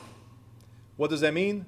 That means what areas most likely suffer from high or low radon. Okay? Let's see Jersey. Look at this. This is the Jersey one, right? Let's see down here. It says Tier 1. So the very, very dark. High radon level, right? Potential. Tier 2, light gray, moderate radon. And Tier 3, low radon. Neither one of this says no radon, right? They all say either low, moderate, or high. So let's look at Jersey. South, look at that. Coming north. Those of you closer to get to Connecticut faster, right? There you go. And this is where I am. You guys got it? This is the reason why, look right here, as you go towards Pennsylvania. Top, New York. This is the reason why we can't disclose to anybody that there's radon, because radon is a natural gas, as I said before. It's a natural gas. That means every single house has it in Jersey. They have it. The difference is the levels of radon they have. Got it? And if you live in the basement, or if you keep it, if you keep your doors always closed and windows always closed, then there's a chance of radon accumulating. If it reaches more than 4 PCIs, then it's dangerous to you. Okay?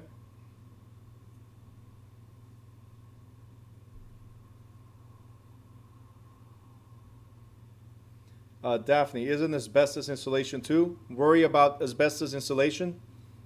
That's all.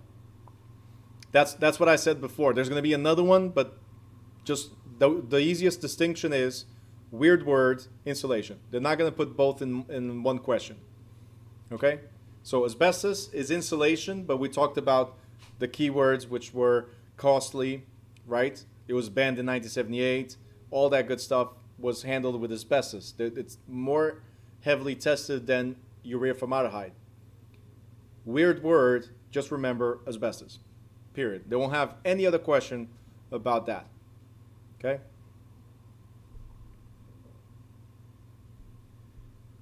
Page 110.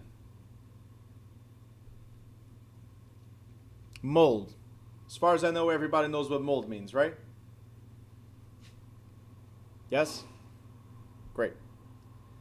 So what you need to know is this. When listing a house, guys, when listing a house, licensees, so you guys, should note for signs of moisture or standing water and ask homeowners if they know of any mold in the home. If there's water, sorry, if water conditions are present, then buyers should be advised to have an inspection to determine if mold exists. Chapter 3, we said disclosure, disclosure, disclosure, right?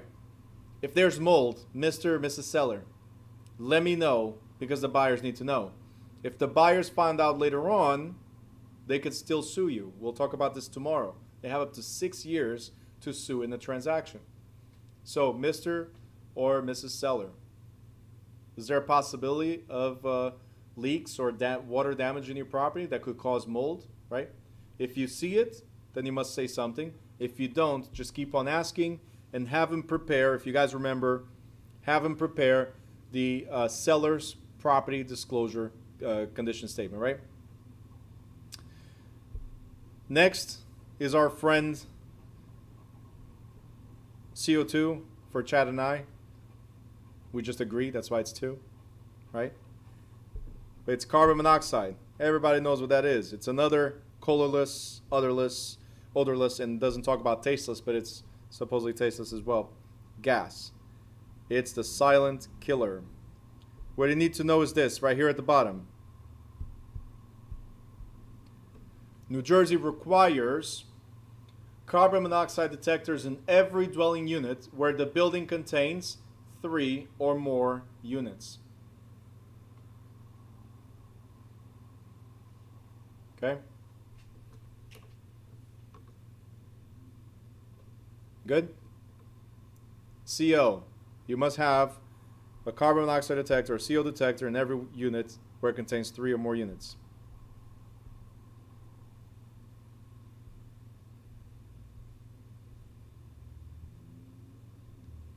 The next one we have, we're going to skip EMFs because they don't test it.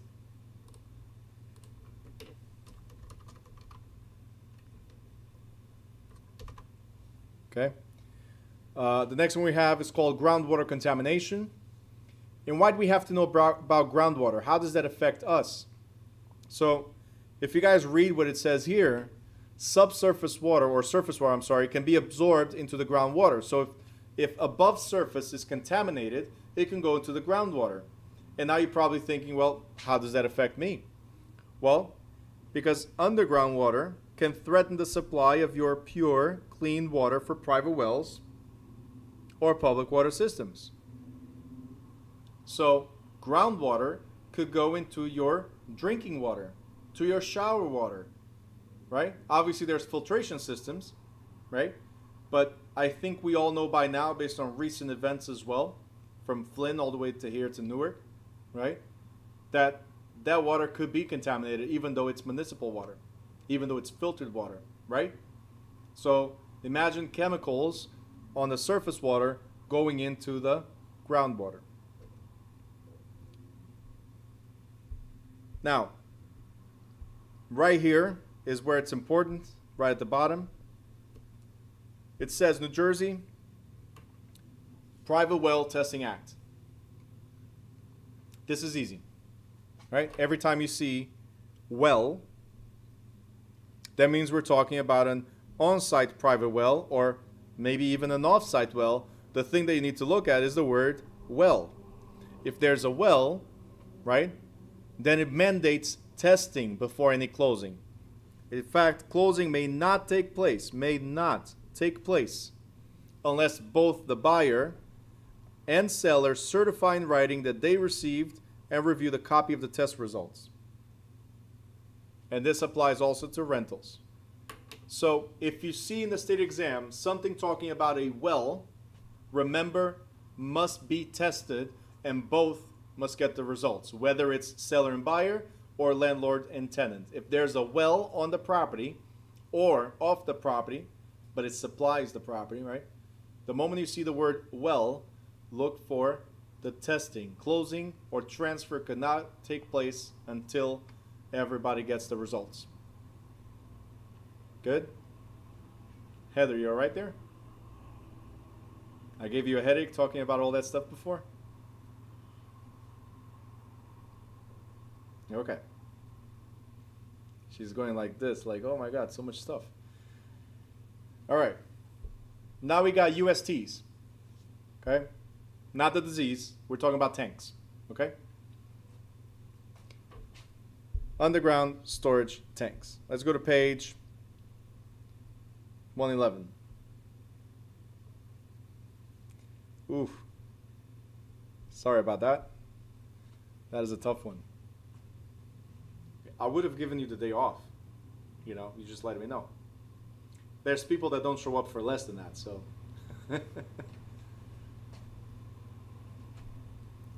All right.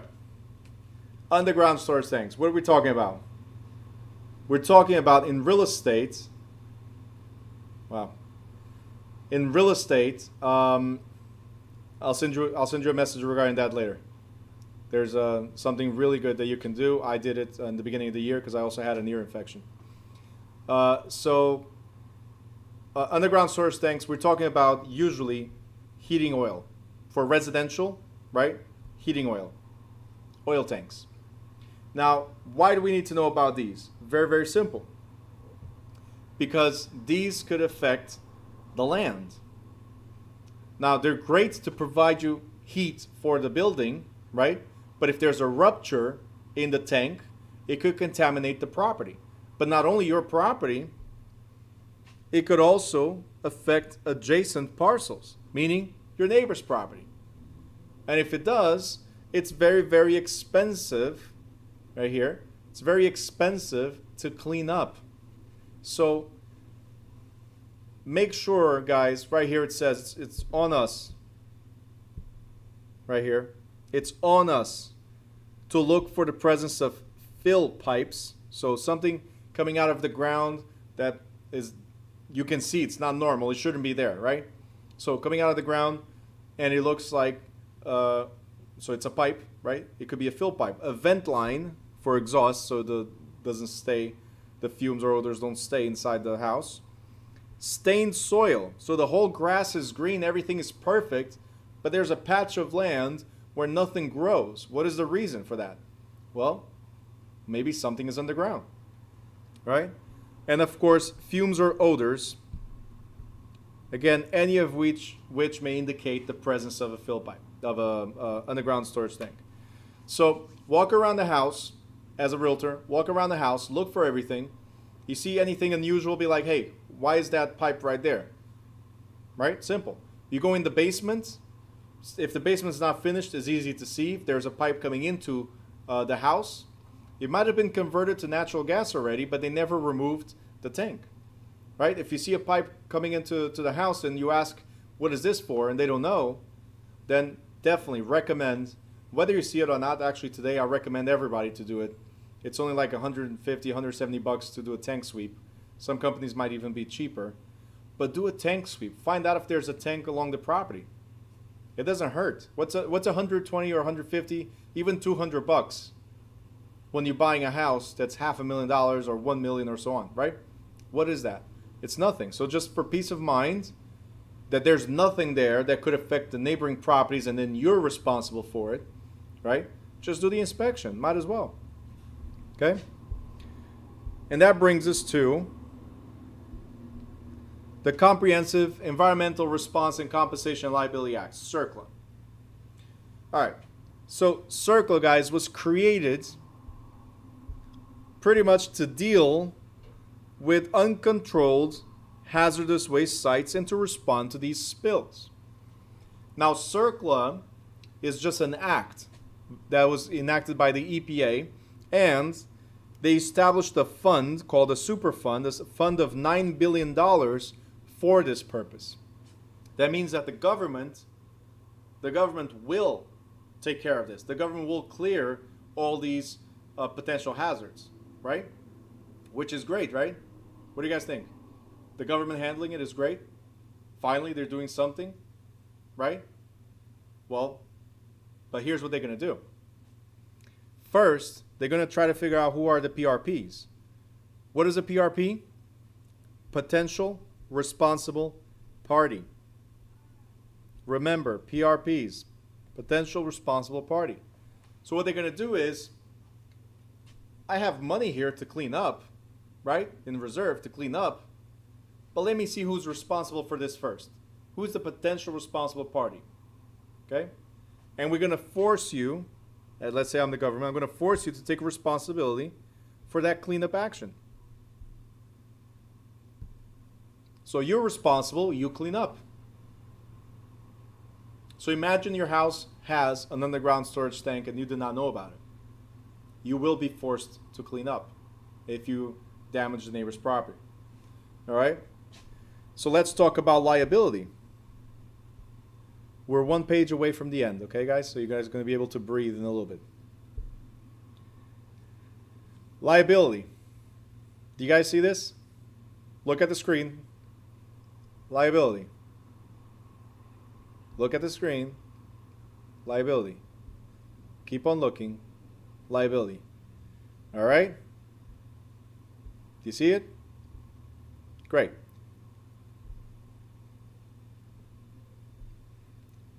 Yamili just wrote, I had an underground oil tank. What'd you do with it? Removed it? Where's Yamili? Where's Yamili? Having to go from screen to screen is tough. You removed it. Okay, there you are. How much did you pay to remove, if you don't mind me asking?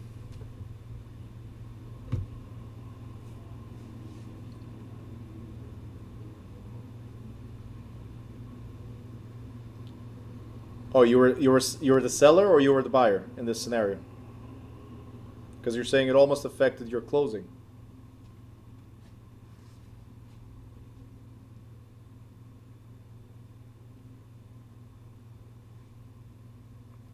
Okay. So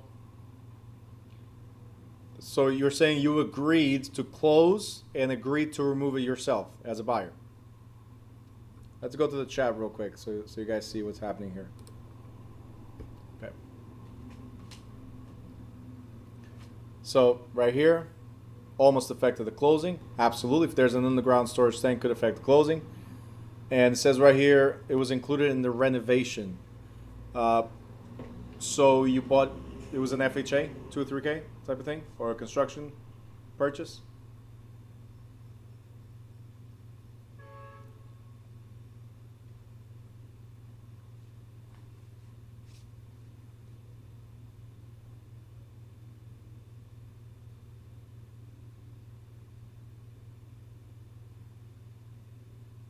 You had to get an extra loan. Okay.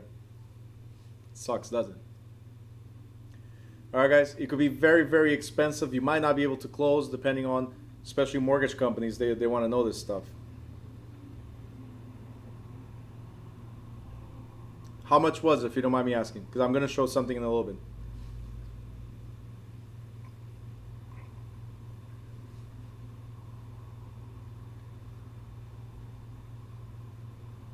I'm sorry, $169?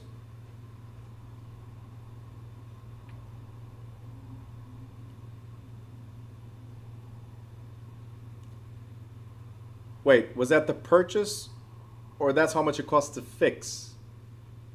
And if so, what kind of house were you buying?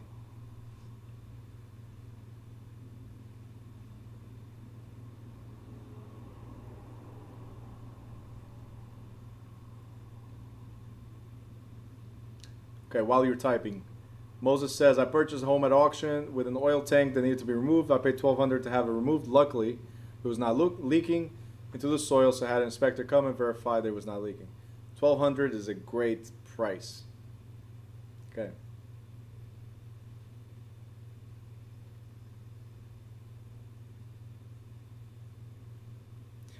All right, so I'll go back to you guys. I want to finish with Yamili before I go answer the other ones. Yamili, wait. 169 was the purchase price, and then the 110 is how much it costs to fix and remove. So the total reno, including the tank.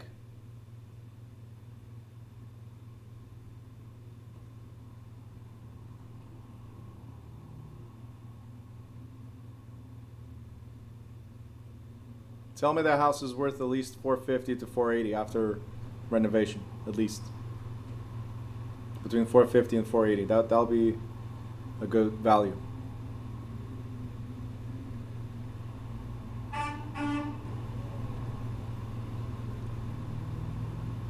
All right, as she's typing, okay, there you go. Ben, give me 100.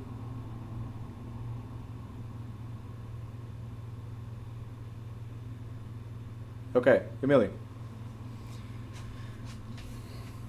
Let me just make sure you're running the numbers right, so everybody understands what's happening. It cost you $169,000 to purchase. It cost you $110,000 to fix, and you put another $100,000 out of pocket.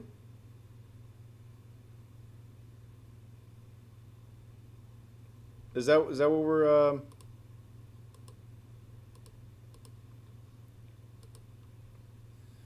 All right. Okay. So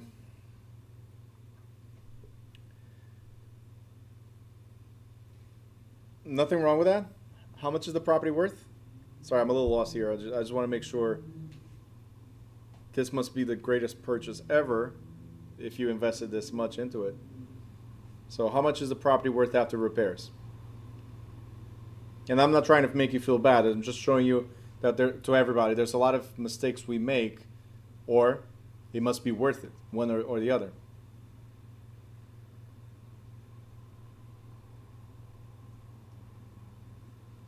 How much is the property worth after repairs? Do you have an idea?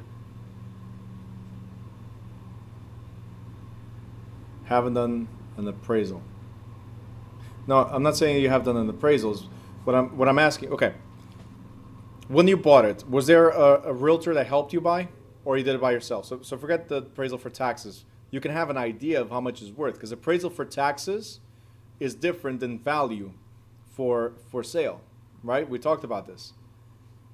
So yes, you had a realtor. Is that what you're saying? And did the realtor? Okay.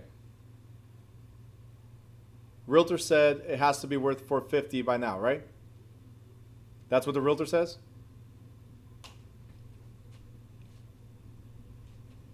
What number did I say before, guys?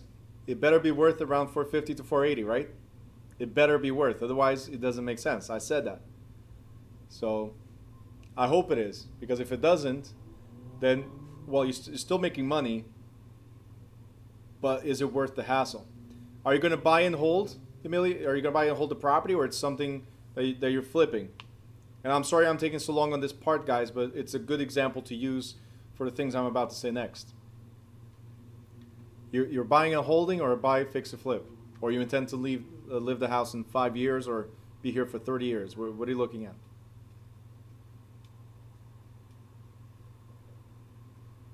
This is what I ask my clients. If you guys are not paying attention, this is what I ask my clients. What are their intentions when they buy a house? I don't let any buyer buy a house just because they want to buy. I need to know the why they're buying. And that's why the first book that's in the library in the student portal, the first book that I recommend there is Start with Why. Because if you don't know why people are doing what they're doing, how can you help them, right? So she says, I don't know yet, so much work. Go back to the same question. Why did you buy it then? What was the initial intention? That's what I'm asking. Was it to buy? Was it to fix? Was it to hold? Well, what was the original intention?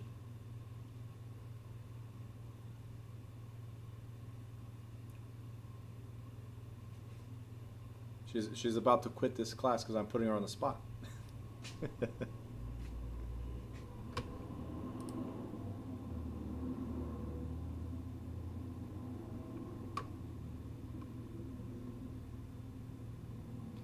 I don't know what in the world I got in.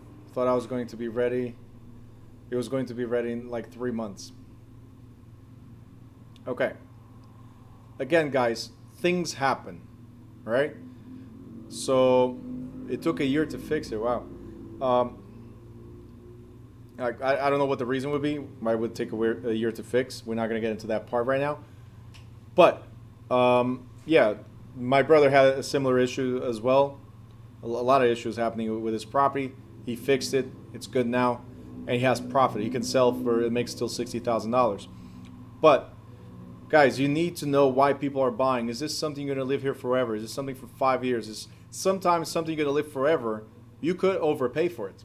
Okay, you could overpay for it a little bit because you're going to stay there, and traditionally market will have a down, but then it has an up. So over the 30-year span for real estate, you'll always make money, right? So for real estate. But these are things we need to know up front to be ready for. All right, so I'm with Heather right here. Good luck to you guys, Emily. So hopefully you'll finish fixing it and it'll be worth a lot of money, and take advantage of that. All right, let's see the rest of the chats real quick. That's the property?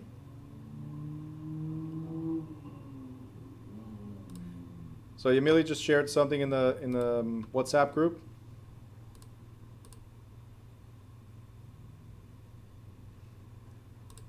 It's a big house. All right, so let's go back here. See the rest of the chat so I can address this.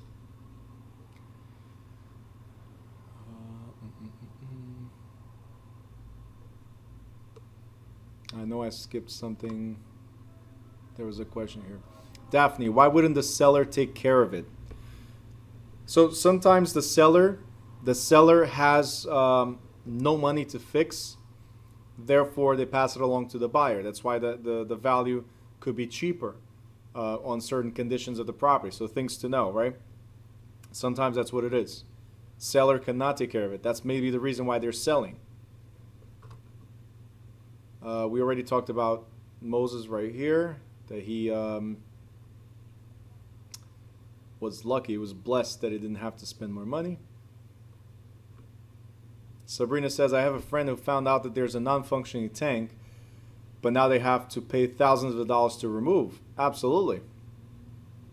So it might have been, decommissioned. That's what we call decommissioned. So when we convert to natural gas, we decommission the oil tank, and there has to be a tag that's registered with the city where the property is located. So there's a national list of oil tanks and with EPA, and it should be with your town. So you need to get a certificate of that decommissioning before you can close. And to remove it, might as well remove it right away. I don't know why people still do decommissioning of tanks. Just remove it.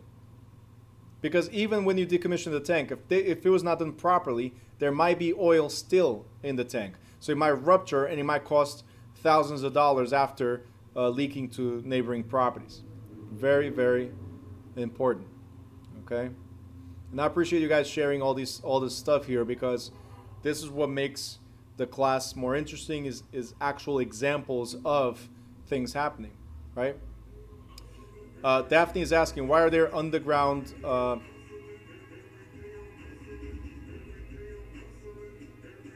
sorry, just give me 1 second.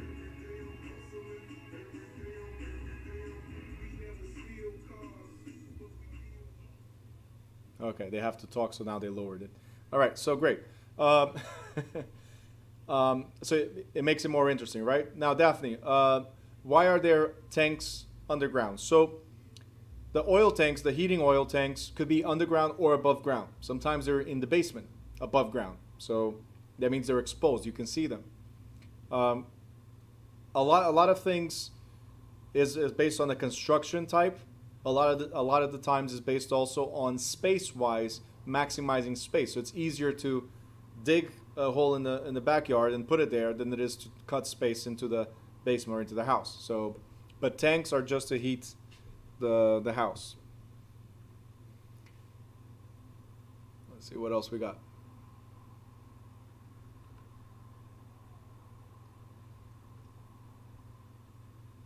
You guys just saw the picture on WhatsApp group. Looks nice, right? It's going to be worth a lot of money, hopefully.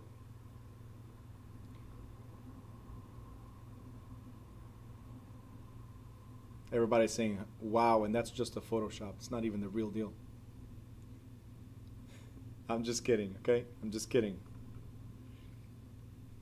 Okay. Moses, guys, let me address this one right here. This is good. Old style heating, yes and no. Believe it or not, they're still, so it is older style, but they're still installing oil tanks in certain areas where there's no natural gas available to the house. So it is old style, but still used today. Okay? Certain areas still have it. And the last one is Perla, and then we're going to go into the end of this chapter, because all this stuff is important to what we're about to say. That's what we almost did. Oh, hold on, guys. Oh. I'm right here, so I know where I'm at. Okay. So last summer, my house was on the market, and the buyer put in an offer. During inspection, they found out septic tank had a seepage leak. Those buyers backed out, but someone else put in an offer. Because after that, we find that we had to disclose the defect, and the second offer was $30K less because they were going to buy the house as is. Exactly, guys. Very important. And let me address this. We're going to talk about it tomorrow with listings, but this is perfect, guys. Make sure you pay attention. Right here. Now the seller knows that there's an issue. How about we prevent putting houses on the market, right? How about we prevent putting houses on the market without getting an inspection done? You want a surefire way to sell your house? Do the inspection before you list the property. Find out the problems before you list the property, right? This is very, very important. A lot of people don't understand this. Most sellers will say, I will not pay $500 or $600 to inspect the property. Let the buyer deal with that. Well, in the long run, you're going to lose. Because look, right here it says that Perla had to lower $30,000 to the value, right? What if you could have fixed it for $5,000 only, let's say? What if it cost you $5K to fix? How much would you lose? Nothing, just a $5K. Do you understand? Get the inspections done before. Get the title search done before. For you to buy a house, you have to do a title credit check, right? To know if you can buy a house. So do the same thing. Know if you can sell. Do all this stuff before. Very, very important. Oh, I'll go more in detail tomorrow. Paying for oil is more expensive. It is, but some areas it's still not available, and you have to deal with it.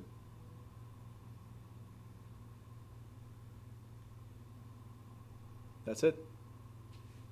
Did you guys see what Perla just said? We decided to take it off the market and fix it, not to take the loss, because the average cost of septic tank replacement was $30K.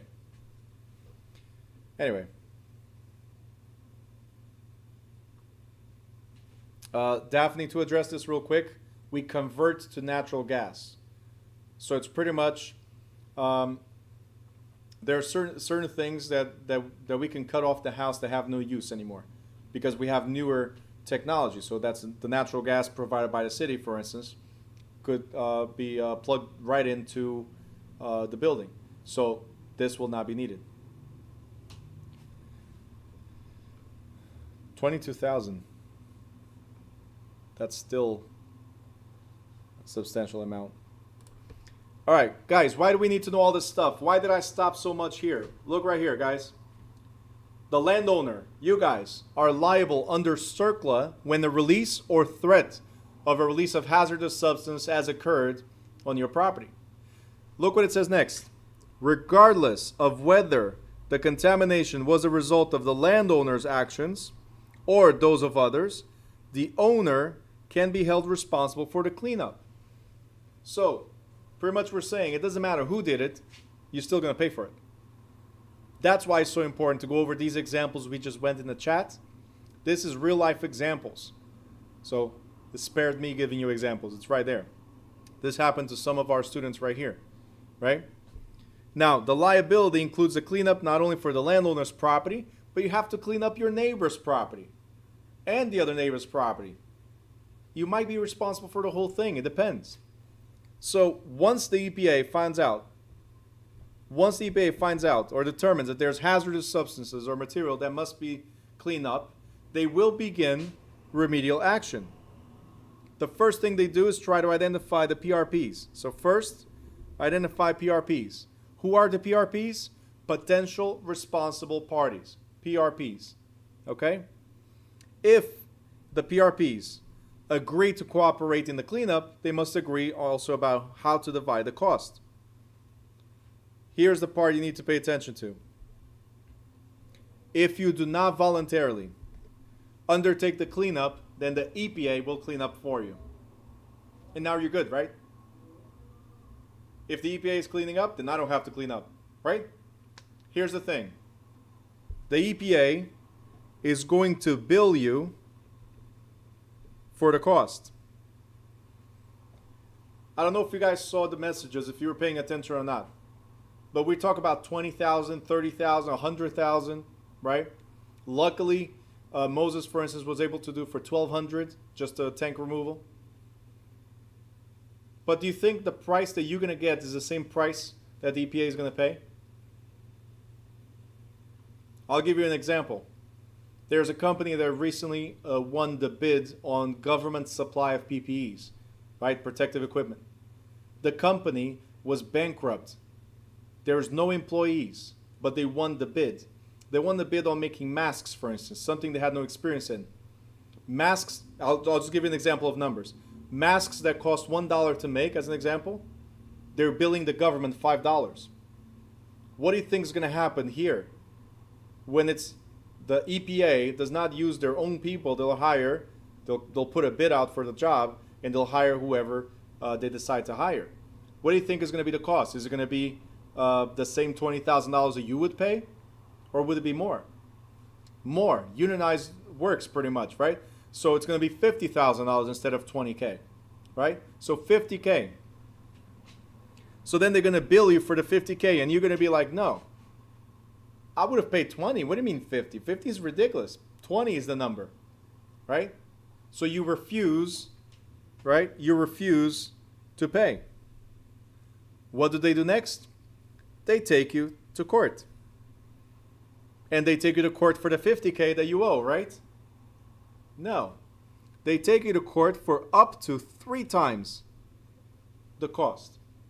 So you could have done it. Look right here. Let's address Perla's example. You could have done it for $20,000, but you decided not to, right? EPA is now charging you $150,000 because you said, no, I could have done it for 20. Do you guys understand this? So, if you don't clean up, they will take action. And you're thinking, yeah, but why would I pay, right? Well, because liability, let me know if you guys remember any type of ownership or any type of business arrangement that's similar to this, right? Liability for homeowners is strict, joint and several, and retroactive. Did we talk about some type of business ownership or home ownership style that could be joint and several? Does anybody remember that? This was chapter 7, ownership forms. Can anybody tell me? Oof, way off.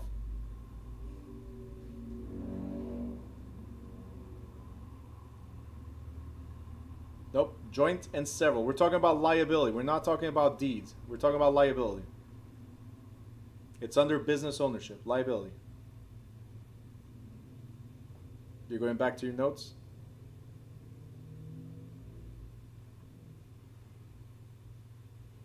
What did I tell you guys? That you own property, and if we make money, right? We all make money. But if we lose money, if we get sued, one of us might be responsible for everybody. Do you remember that? Or all of us might be responsible equally. Definitely. General partnership. So guys, being a homeowner, you are a general partner with the other homeowners. So everybody in the block is responsible for each other's property if there's damage of this kind. Okay? So if your neighbor is the only one that can afford to pay, then he'll pay and then collect from everybody else whenever possible. Just like a general partnership. Under the EPA, so Superfund EPA rules, that's how it is. you are responsible, you are liable, and then you and everybody else in the block is liable. But if only you can pay, go get the money, pay, and then go collect from them whenever possible, just like a partnership. But it's also retroactive. So let's say, so this will go back to Yamili's example. It's retroactive. Let's say you bought it from a bank, or you bought it from somebody that knew the damage was there, right? Guess what? Yamili, are you paying attention? Where is she? You're paying attention to this one? Look. Let me clear this out. Retroactive liability means that the liability is not limited to the current owner, but includes people who have owned the site in the past. What does that mean? It means that you, within 6 years, can sue the previous owner as well. And if it was a bank, whew, you're golden. Okay, just saying. Do you guys understand? So you might have some type of remedy under the law. Give it a try. Consult with an attorney, real estate attorney. Consult on that. Okay. The next thing we have is SARA, Superfund Amendment and Reauthorization Act. I kind of knew it was the bank, Yamili. Kind of figured that. So go after the bank. I'm going to show you right now with SARA how you can do that. Daphne, I see you're putting a question. I'll read the question in a second. Now, still going through what we're saying here. Under SARA, see, in 1980 when the Superfund was created, it was you, and you, the person liable for the cleanup. Under SARA, they add some amendments. One of them was to increase the funding to 5 times. So now it's a $45 billion federal fund, right? $45 billion. But also, look right here, Yamili. The amended act also sought to clarify the obligation of who? Lenders. Ta-da! Why? Because as mentioned, liability under the Superfund extends to both the present owner, as we just said, and also all previous owners of the contaminated site. So real estate lenders found themselves either as present owners or somewhere in the chain of ownership through foreclosure proceedings. Can you sue them? As of 1986? Yep. All right. Now, Daphne, did you stop typing or are you still typing? I just don't want to go too far out and then have to come back, so I'm just trying to see if she's still typing.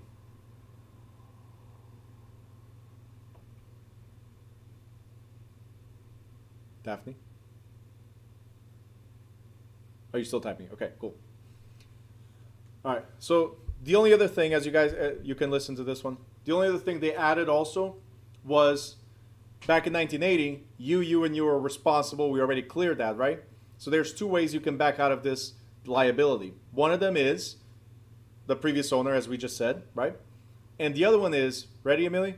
You might be able to have an insurance claim or Superfund claim, right? If you can prove that you're innocent. Simply. That's all you have to do. Prove that you're innocent. That means the pollution was caused by a third party. How is that your fault? Tell me. The property was acquired after the contamination, after the fact. If you bought a contaminated property, how's that your fault? Right? You had no actual or constructive knowledge of the damage. How is that your fault? Right? Also, due care was exercised when the property was purchased. That means you've done reasonable search called an environmental site assessment to determine if damage to the property existed. So that you had a home inspection, right? Maybe? All right, so this is what it would be. And then the other one is reasonable precautions were taken in the exercise of ownership rights. So guys, if you can prove any of these, you qualify under the innocent landowner immunity clause. That means you won't have to pay the cleanup that the EPA will do under the Superfund. And your insurance might even cover it because you did not know. All right? So, Yamili, I'm going to give you, send me a message on WhatsApp separately. I'm going to send you a contact. He's a public adjuster. He might be able to fight for you. I'm not sure. So that's why I'm not giving this contact to everybody, because it's something specialized here. He might be able to fight for some type of compensation on that damage you had, okay? So, again, just send me a message separately on WhatsApp or text message, but I prefer WhatsApp, and I'll send you the contact of the guy. So, Daphne wrote, confused under liability. I thought the whole block had to pay, but this is referring to the owner's property. So, what we're saying is, Daphne, my property is contaminated, his property is contaminated, her property is contaminated. There's three of us that, that have the property contaminated. I'm sorry.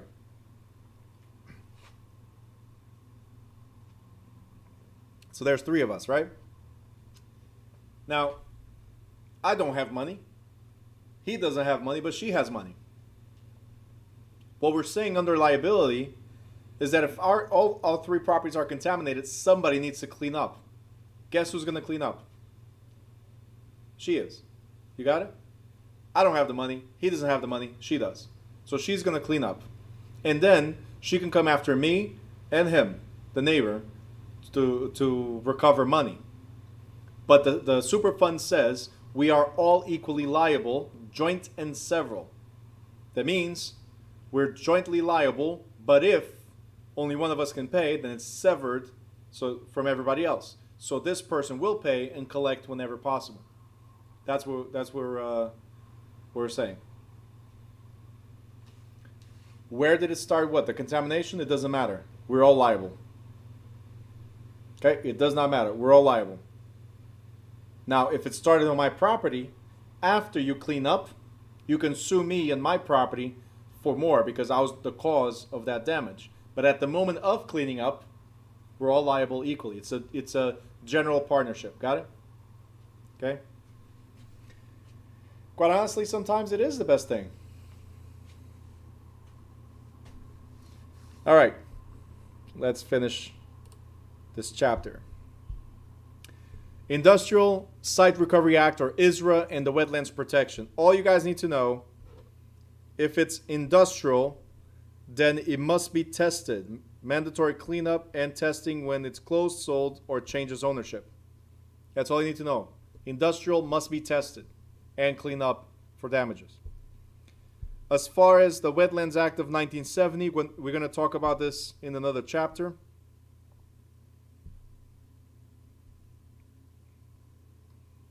Okay? All you need to know about this is that you need to apply to the Commissioner of Environmental Protection for a permit. So remember, if you see Wetlands Act of 1970, we're talking about getting a permit to conduct activities near the water. That's all it is. Okay?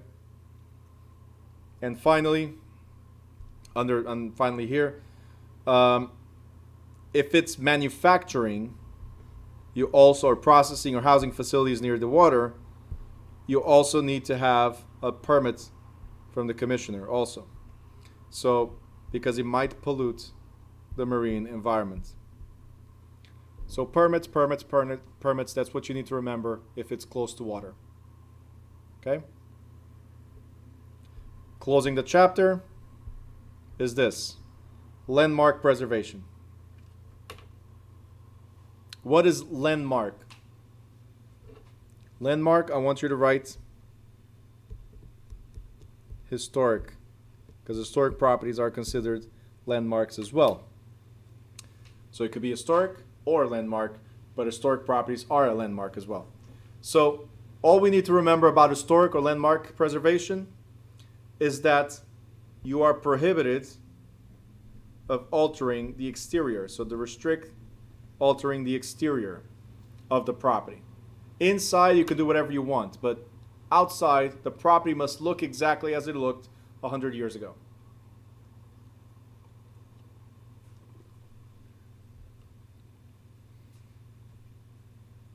Questions?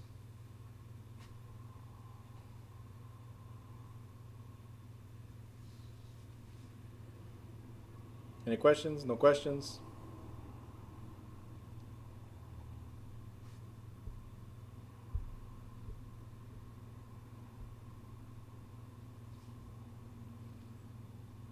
Gary, a bunch of houses by me are part of a landmark preservation. So you can buy the house, you can live in the house, you can turn it into a business maybe, if you want to do like a bed and breakfast or whatever. But the exterior must be restored to the original condition as it was when it was originally built. Material and everything must look exactly as it looked back then. All right, guys, we're done with the class. If you guys want to ask questions, I'll stay for another minute or two. If you want to leave, you're welcome to leave. Thank you, guys, and I'll see those of you that are leaving now. I'll see you tomorrow at 5:30. Thank you.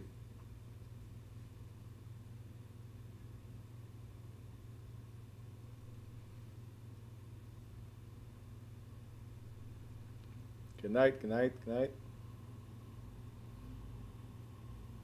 If there's anybody staying and wants to ask questions, just put the question mark so I know you're going to ask a question, okay?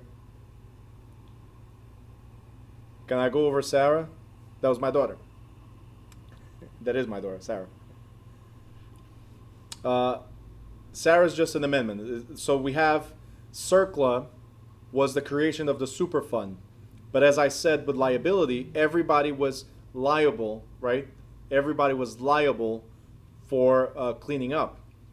With Sarah, they added some amendments that would protect somebody that was innocent. So remember, you were asking me, where did it start, right? Under the original super fund, didn't matter where it started. Under Sarah, if you can prove you're innocent, then you don't have to pay for the cleanup at all. That's the difference. And also being able to go after previous owners, so making it retroactive, including the lenders in foreclosures. So pretty much Sarah is just an amendment to the original act. That's all it is. Okay? You're welcome.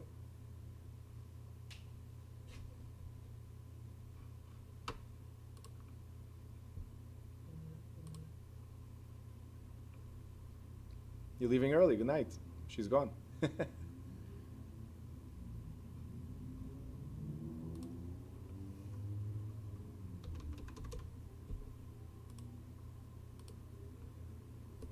All right, guys. Good night. If there's no other questions, I'm going to close this session.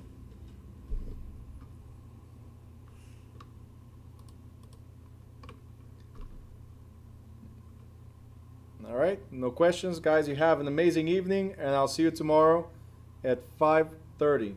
Thank you, guys. Good night.